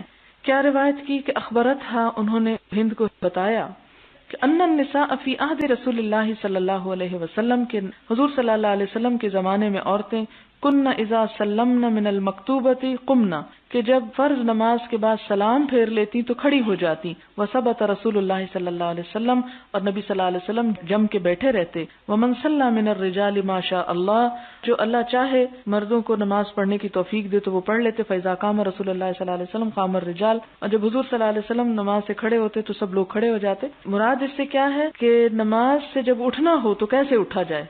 یہاں جو بات کہی جا رہی وہ یہ ہے کہ مثلا سب نماز پڑھ چکے ہیں اور پڑھ کے بیٹھے ہوئے ہیں اور امام ابھی بیٹھا ہے، وہ نہیں اٹھا، اب کیا مقتدی اٹھ سکتے ہیں کہ نہیں اٹھ سکتے، یہ مراد ہے۔ اس حدیث سے کیا پتہ چلتا ہے کہ حضور صلی اللہ علیہ وسلم کے زمانے میں جب سلام پھیر لیا جاتا تو سب سے پہلے جو اٹھتا تھا وہ کون تھا؟ عورتیں تھیں، وہ چلی جاتی کیونکہ اسی رستے سے اب مردوں کو گزرنا ہے۔ اگر عورتیں وہاں رستے میں بیٹھی رہتی اور مردوں کا ہجوم آ جاتا تو وہ رستے مشکل پڑتی، کیونکہ آپ کو بارہا میں بتا چکی ہوں کہ مسجد میں ترتیب یہ تھی کہ سب سے آگے آپ صلی اللہ علیہ وسلم، پھر مرد، پھر بچے اور پھر عورتیں۔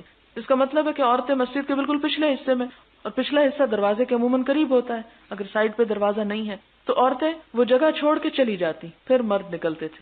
اب یہ کہ آپ صلی اللہ علیہ وسلم بیٹھے رہتے جب تک کہ عورتیں چلی نہ جاتی، اور آپ کے ساتھ صحابہ بھی بیٹھے رہتے، وہ انتظار کرتے تھے کہ آپ اٹھیں تو وہ اٹھیں۔ اور اس دوران کیا ہوتا کہ بعض لوگ جو تھے وہ یعنی جو نماز اس میں سے پڑھ سکتے تھے یا پڑھنا چاہتے وہ پڑھ لیتے تھے۔ حدثنا عبداللہ بن مسلمہ عن مالک وحدثنا عبداللہ بن یوسف قال اخبرنا مالک عن یحیی بن سعید عن عمرة بنت عبد الرحمن عن عائشة قالت ان كان رسول اللہ صلی اللہ علیہ وسلم لیصلی الصبح، کہ حضور صلی اللہ علیہ وسلم صبح کی نماز پڑھتے، فینصرف النساء، تو عورتیں واپس جاتی، متلفعات بمروطہن، اپنی چادروں میں لپٹی ہوئی، ما یعرفن من الغلس، اندھیرے سے وہ پہچانی نہیں جاتی تھی۔ یعنی اس سے کیا پتہ چلتا ہے کہ فجر کی نماز جو تھی وہ اندھیرے میں ہی ختم ہو جایا کرتی تھی۔ ایک اندھیرا ہمارے ہاں رات کا اندھیرا ہوتا ہے، اس وقت نکلنا نسبتاً آسان ہوتا ہے، لیکن صبح سویرے اگر کوئی گھر سے عورت نکل رہی ہے تو ذرا تصور میں لائیں، اگر آپ میں سے کوئی عورت آج کے دور میں خواہ مسجد اس کے گھر کے قریب ہی کیوں نہ ہو، اگر سوچے بھی نکلنے کا تو گھر میں سے، محلے میں سے کوئی بھی پسند نہ کرے۔ لیکن آپ دیکھیں کہ حضور صلی اللہ علیہ وسلم کے زمانے میں خواتین کو حقیقی آزادی میسر تھی کہ ان کا نکلنا برا نہیں سمجھا جاتا تھا۔ اور اب بھی آپ دیکھیں مسجد نبوی میں سب جاتے ہیں، وہاں دور دور سے بھی آتے ہیں، پیدل بھی عورتیں چلی آ رہی ہوتی ہیں، کوئی ان کو نہیں دیکھتا۔ تو اس سے کیا پتہ چلتا ہے کہ امن کے زمانے میں بات مختلف ہے، لیکن اگر حالات خطرناک ہوں تو ایسی صورت میں اس طرح کی جرات نہیں کی جائے تو بہتر ہے۔ حدثنا محمد بن مسکین قال حدثنا بشر قال اخبرنا الاوزاعي قال حدثني يحيى بن ابي كثير عن عبد الله بن ابي قتادة الانصاري عن ابيه قال قال رسول الله صلى الله عليه وسلم اني لاقوم الى الصلاة وانا اريد ان اطول فيها فاسمع بكاء الصبي فاتجوز في صلاتي كراهية ان اشق على امه. حدیث گزر چکی ہے. حدثنا عبد الله بن يوسف قال اخبرنا مالك عن يحيى بن سعيد عن عمرة بنت عبد الرحمن عن عائشة رضي الله عنها قالت لو ادرک النبی صلی اللہ علیہ وسلم، حضرت عائشہ کہتی ہیں اگر پا لیتے نبی صلی اللہ علیہ وسلم، دیکھتے ما احدث النساء کہ عورتیں کیا کرنے لگ گئی ہیں، لمنعهن کما منعت نساء بنی اسرائیل، تو روک دیتے ان کو جس طرح روک دی گئی بنی اسرائیل کی عورتیں، یعنی مسجد میں جانے سے. قلت لامرأة او منعنا، کیا بھلا بنی اسرائیل کی عورتیں روکی گئی تھی؟ قالت نعم، تو کہنے لگی ہاں. یہ حضرت عائشہ کا ایک اجتہاد ہے جس کا مطلب یہ ہے کہ عورتوں کو مسجد جانے کے لیے اپنے حجاب اور اپنے ان پابندیوں کا خیال رکھنا چاہیے. یہ نہ ہو کہ وہ ایک نیک کام کے لیے نکل رہی ہیں اور ایسی حالت میں نکل رہی ہیں کہ ان پہ رحمت کی بجائے لعنت برس رہی ہو، تو اس کی اجازت نہیں. ہاں ایک طرف صحابی کی بات آئے اور دوسری طرف حضور صلی اللہ علیہ وسلم کی، تو ہمارے لیے اصل حکم پھر بھی حضور صلی اللہ علیہ وسلم کا ہے. حضرت عائشہ کا یہ فرمانا اس لیے نہیں تھا کہ بنی اسرائیل کی عورتوں کی طرح حضور صلی اللہ علیہ وسلم کی امت کی عورتوں کو بھی روک دیا جائے. ان کا مطلب یہ تھا کہ جس وجہ سے بنی اسرائیل کے لیے ناپسند کیا گیا تھا عورتوں کے لیے نکلنا، مسلمان عورتیں ایسا کوئی کام نہ کریں کہ ان پر ایسی کوئی پابندی یا سختی آ جائے. اور آپ صلی اللہ علیہ وسلم کے قول کو بھی پھر کیوں ہم اہمیت دیں گے، اس کو کیوں ترجیح دیں گے؟ اس کی وجہ یہ ہے کہ آپ صلی اللہ علیہ وسلم کو معلوم تھا، جیسے اور بہت سی چیزوں کے بارے میں، کہ فتنے آئیں گے اور مشکلات آئیں گی، اور آپ صلی اللہ علیہ وسلم کوئی بھی حکم اپنی مرضی سے نہیں دیتے تھے. یہ اجازت اصلاً اللہ تعالیٰ کی طرف سے تھی. یعنی دین کا اصل سورس کیا ہے؟ اللہ تعالیٰ کا علم ہے. قرآن پاک میں آتا ہے نا وما ينطق عن الهوى ان هو الا وحی یوحى، کہ نبی صلی اللہ علیہ وسلم اپنی خواہشات سے باتیں نہیں کرتے. یہ آپ پر اللہ تعالیٰ کی طرف سے وحی آتی ہے، اور وحی کی وہی دو قسمیں کہ ایک تو قرآن کی شکل میں اور ایک حکمت کی شکل میں جو حدیث میں موجود ہے. اب ایسی صورت میں حضرت عائشہ کا اپنا جو خیال ہے، اپنی سوچ، وہ حضور صلی اللہ علیہ وسلم کے حکم کو منسوخ نہیں کر سکتا یا اس میں تبدیلی نہیں کر سکتا.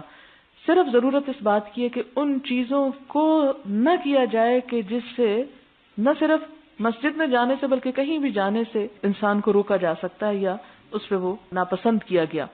پھر آپ یہ بات دیکھیے یہاں پر کہ جیسے میں نے پہلے عرض کیا کہ آپ صلی اللہ علیہ وسلم نے جو احکامات ہمارے لیے چھوڑے ہیں وہ تمام کے تمام وہ ہیں کہ جن کے بارے میں آپ کو پتا تھا کہ 1400 سال بعد حالات یہ ہو جائیں گے. کیونکہ بہت سے لوگ یہ کہتے ہیں نا کہ اب بھلا نبی آنے کی کیوں نہیں ضرورت باقی رہی، اب تو لوگ پہلے سے بھی زیادہ گمراہ ہو گئے ہیں. تو اس کا جواب کیا ہے کہ نیا نبی اس وقت آتا ہے کہ جب پچھلے کی تعلیمات مٹ چکی ہوں، کہ تعلیم نہیں ہے، پتہ ہی نہیں کہ لوگوں کو کرنا کیا ہے، اس لیے ایک نیا نبی آ کے نئے سرے سے تعلیم دے گا. جب آپ صلی اللہ علیہ وسلم کی تعلیمات محفوظ ہیں اور وہ سب چیزیں موجود ہیں، تو یہ اب امت مسلمہ کا فرض ہے کہ وہ ان چیزوں کو اجاگر کرے اور لوگوں کے سامنے لائے، نہ کہ اللہ تعالیٰ ایک اور نئے نبی کو بھیج کر وہی چیزیں دوبارہ لوگوں کو دی جائیں.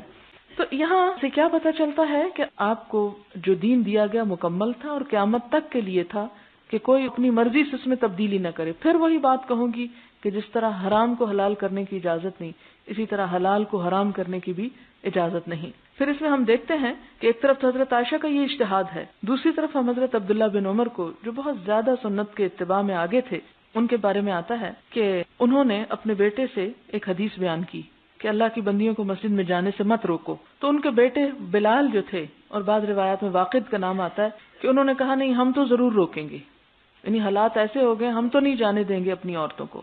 تو اس پر انہوں نے کیا کیا کہ ایک شدید گھونسا لگایا اپنے بیٹے کو اور سخت سست کہا، یعنی ناراض ہوئے اور کہنے لگے کہ میں تمہیں اللہ کے رسول صلی اللہ علیہ وسلم کی بات سنا رہا ہوں اور تم جواب میں کہتے ہو کہ نہیں ہم تو ایسا ہی کریں گے، یعنی ہم اپنی مرضی کریں گے، تو تمہیں اس کی اجازت نہیں. اور ایک اور روایت میں آتا ہے کہ انہوں نے ساری زندگی پھر اپنے بیٹے سے بات نہیں کی کہ تم میرے حبیب محمد صلی اللہ علیہ وسلم کی بات کے مقابلے میں ایک بات لا رہے ہو، اور اس پر شدید ناراض ہوئے. اور حقیقت بھی یہ ہے کہ ایمان ہمارا تقاضا بھی اس بات کا کرتا ہے کہ جو کچھ بھی ہو، خواہ ہمارے والدین ہی کیوں نہ ہوں، خواہ ہمارے استاد ہی کیوں نہ ہوں، خواہ ہمارے کوئی بزرگ نیک متقی لوگ ہی کیوں نہ ہوں، ان کی باتیں اپنی جگہ محترم، لیکن اللہ اور اس کے رسول صلی اللہ علیہ وسلم کی بات کے مقابلے میں کوئی حیثیت نہیں رکھتی، خواہ وہ کتنے ہی اچھے انسان کیوں نہ ہو.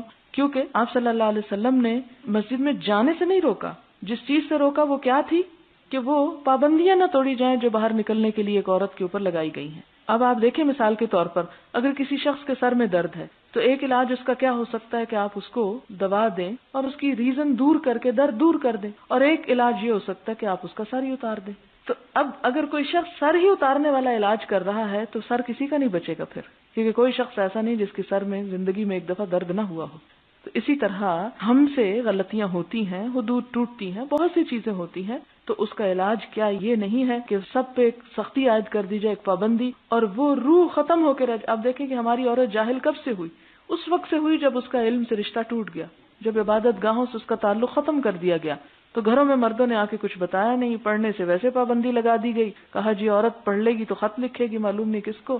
یہ آج تک مجھے سمجھ نہیں آتی کہ وہ کس کے خط کی بات ہوتی ہے، لیکن چلے، اس لیے کہ لکھنا جو ہے یہ تو اللہ تعالیٰ کی خاص نعمتوں میں سے ہے جو اس نے انسان کو دی۔ علم بالقلم علم الانسان ما لم یعلم۔ تو اگر عورت کو قلم پکڑنا نہیں سکھائیں گے تو اللہ کی ایک بہت بڑی نعمت سے محروم کر دیں گے۔ اور آپ صلی اللہ علیہ وسلم نے تو اس پر بہت حرص کا اظہار کیا کہ عورتوں کو تعلیم دی جائے، لیکن ہمارے ہاں اس سبب کو دور کرنے کی بجائے عورت کو پڑھنے سے ہی روک دیا گیا، یعنی بجائے اس کے کہ آپ وہ سبب نہ پیدا ہونے دیں کہ جس سے عورت کسی کو خط لکھ سکے، آپ علم کو تو نہ روکیں۔ تو ایک ایسی برائی جو ایک بڑے خیر کو روک رہی ہے تو اس برائی کی وجہ سے ایک بڑے خیر سے روکا نہیں جا سکتا، لہذا بیماروں کے علاج کے لیے وہ طریقے اختیار کریں جو انہیں زندگی دیں، نہ کہ انہیں موت۔ تو جہالت کیا ہے؟ موت ہے۔ عبادت سے رکنا کیا؟ موت ہے۔ مسلمانوں کی دعا سے محروم رہنا اور اجتماعی عبادات سے پیچھے رہنا دلوں کی موت ہے۔ لہذا موت کا شکار کرنے کی بجائے لوگوں کو اور ختم کرنے کی بجائے کیا کریں؟ انہیں زندگی دینے والے کام کریں۔ پھر اس کے بعد اگلی حدیث ہے باب صلاۃ النساء خلف الرجال، عورتوں کی نماز مردوں کے پیچھے، یعنی صفیں ان کی اینڈ میں ہوں گی۔ حدثنا یحیی بن قزعہ قال حدثنا ابراہیم بن سعد عن الزہری عن ہند بنت الحارث عن ام سلمۃ رضی اللہ عنہا قالت كان رسول الله صلی اللہ علیہ وسلم اذا سلم قام النساء حين يقضي تسليمه ويمكث هو في مقامه يسيرا قبل ان يقوم قال نرى والله اعلم ان ذلك كان لكي ينصرف النساء قبل ان يدركهن احد من الرجال۔ اب آپ دیکھیں کہ بعض اوقات لوگ، کچھ مسلمان بھی اور کچھ غیر مسلم بھی، بڑے اعتراض کرتے ہیں جی اسلام نے عورت کے ساتھ بہت ڈسکریمنیشن کی ہے، اور اس کا واضح ثبوت یہ ہے کہ مسجد میں ان کی صفیں سب سے پیچھے ہوتی ہیں، ان کو ساتھ نہیں کھڑے ہونے کی اجازت، اور یہ ظلم ہے عورت پر کہ وہ مرد کے شانے کے ساتھ شانہ ملا کے کھڑی نہیں ہو سکتی۔ اب آپ دیکھیں کہ دو تین صورتیں ہو سکتی ہیں، مثلا اسلام نے ان میں سے ایک صورت اختیار کی۔ ایک صورت یہ ہے کہ عورتیں آگے ہوں، مرد پیچھے ہوں۔ دوسری صورت یہ ہے کہ ایک عورت اور ایک مرد ساتھ ساتھ کھڑے ہوں، اور تیسری صورت یہ ہے کہ عورتیں پیچھے کھڑی ہو جائیں اور مرد آگے کھڑے ہو جائیں۔ اب یہ کھڑے ہونا کہاں کھڑے ہونا ہے؟ اللہ کے حضور عبادت کے لیے کھڑے ہونا ہے، اور اس عبادت کے لیے شرط کیا ہے کہ خشوع و خضوع ہو آپ کے اندر۔ مثلا پہلی صورت کہ عورتیں آگے ہوں، مرد پیچھے۔ کتنی عورتیں ہوں گی کہ جو آگے کھڑے ہو کے مردوں کے کانشیس نہ رہیں کہ پیچھے سے ہم کہیں نظر نہ آ جائیں یا دیکھا نہ جائے، یعنی ایک خاص سی فیلنگ ہوتی ہے اگر کہیں بھی ایسا موقع آئے کہ ہم آگے بیٹھے، مثلا آپ دیکھیں گاڑی میں ہی اگر آپ آگے بیٹھے ہیں اور ڈرائیور یا مرد پیچھے بیٹھے ہیں تو ایک خاص کچ کچ سی ہوتی رہتی ہے، ایک خاص فیلنگ ہوتی ہے کہ حالانکہ پیچھے سے سیٹ بھی ہے، آپ کا کپڑا بھی ہے، لیکن پھر بھی وہ فیلنگ نہیں ہوتی کہ جیسے پیچھے بیٹھ کے آپ آزاد محسوس کرتے ہیں کہ جو چاہیں کریں، کہ ان کا دھیان آگے کو ہے۔ اسی طرح یہ ہے کہ جب آپ مسجد میں آگے کھڑے ہو جائیں تو آپ اس طرح ریلیکس نہیں کھڑے ہو سکتے، خشوع و خضوع کے ساتھ نہیں کھڑے ہو سکتے۔ پھر عورت ایک زینت ہے، باوجود اس کے کہ وہ کپڑوں سے ڈھکی ہوئی، پھر بھی اس کے فگرز، اس کے لمبائی چوڑائی، وہ سب چیزیں نظر آتی ہیں جو پھر بھی ایک اٹریکشن کا باعث ہے۔ ایسی اٹریکشن کو اللہ تعالیٰ نے ما ظہر منہا میں شامل کر کے ایگزمپٹ کر دیا کہ کوئی بات نہیں، کہ باوجود اس کے جو چیز ظاہر ہو رہی ہے وہ تو ہو رہی ہے، وہ تو ایک نیچرل ہے، وہ ہوگی، اس کی معافی ہے۔ جان بوجھ کے جو ظاہر کیا جائے اس کی پکڑ ہے۔ اب آپ دیکھیں کہ اگلی صورت میں کہ آگے کھڑی ہیں عورت کبھی کمفرٹیبل نہیں ہو سکتی، دوسری صورت کے ساتھ ساتھ کھڑی ہے مرد، پھر بھی ہو سکتا ہے کہ جذبات پہ کنٹرول کر لیں، عورت عموماً کنٹرول نہیں کر پاتی۔ یہ نہیں کہ میں باعث ہو کے بات کر رہی ہوں، عموماً اور اکثریت کی حالت یہ ہوتی ہے کہ آپ کسی دیہاتی عورت کو لے آئیں، آپ دیکھیں کہ بعض اوقات آپ میں سے جو لوگ ڈاکٹر ہیں آپ میں پتا ہوگا کہ وہ اپنی حقیقت نہیں بتا سکتی، شرم کے مارے منہ سے بات نہیں کھول کے کر سکتی۔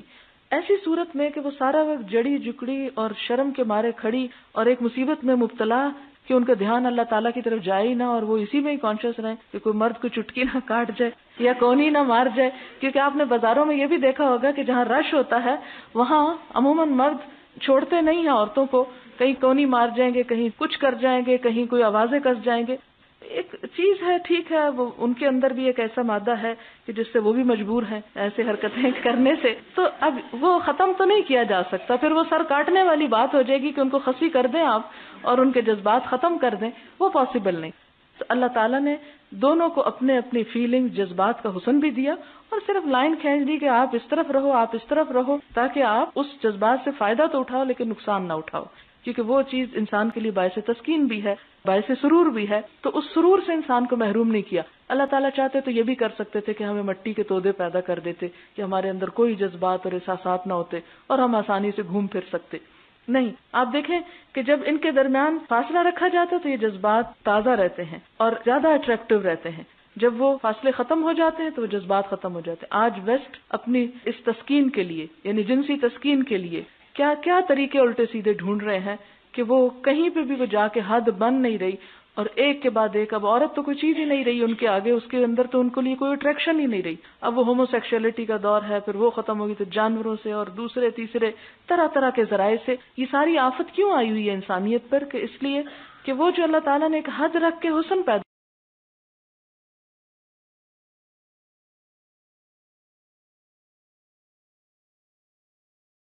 کیا تھا، اٹریکشن پیدا کی تھی، وہ انہوں نے ختم کر دی اپنے اندر سے۔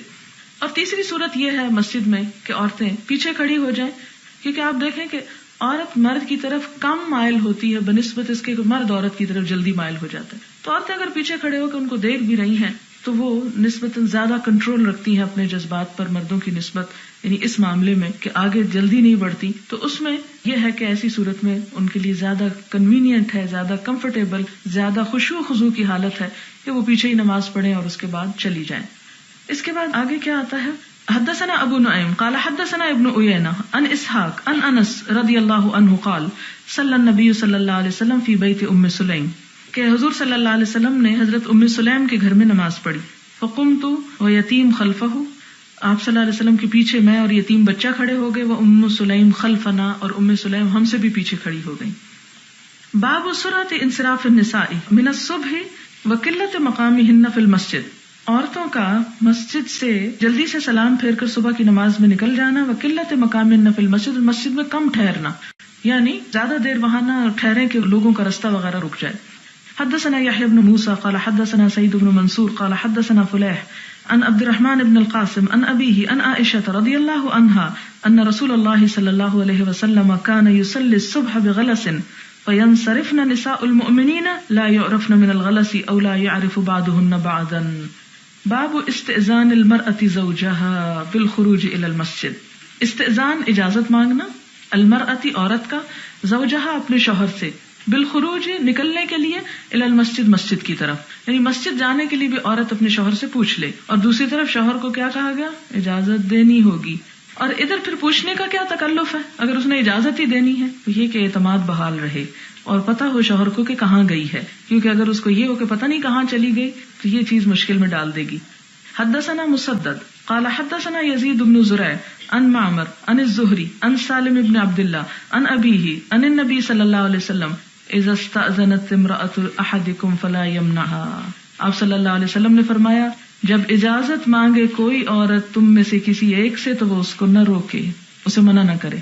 لیکن پھر بات یہ کہ ہمارے شوہر یہ حدیث پڑھیں تو اس میں آپ دیکھیں کہ حضرت عمر رضی اللہ تعالیٰ عنہ کے بارے میں آتا ہے کہ وہ بالکل پسند نہیں کرتے تھے کہ ان کی بیوی مسجد جائے، لیکن روکتے بھی نہیں تھے، باوجود اس کے کہ ان کا بس چلتا تو کبھی نہ جانے دیتے۔ لیکن کیوں نہیں روکتے تھے؟ حضور نے منع کیا ہے کہ مت روکو۔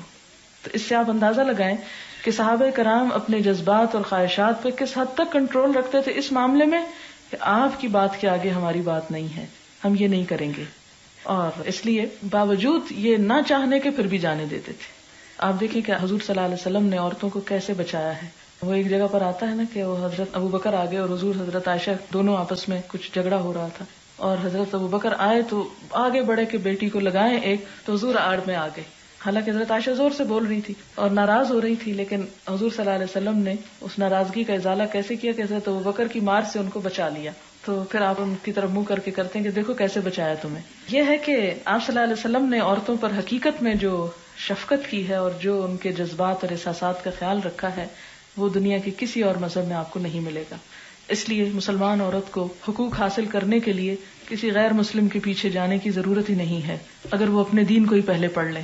ہمارے ہاں مشکل اس وقت ہوتی ہے، پریشانی ہمیں جب ہوتی ہے جب ہمیں اپنا دین معلوم نہیں ہوتا اور ہم صرف نعروں پہ اور جو دنیا میں نئی چیز نظر آتی ہے اس کو اپنا منزل اور مقصود بنا لیتے۔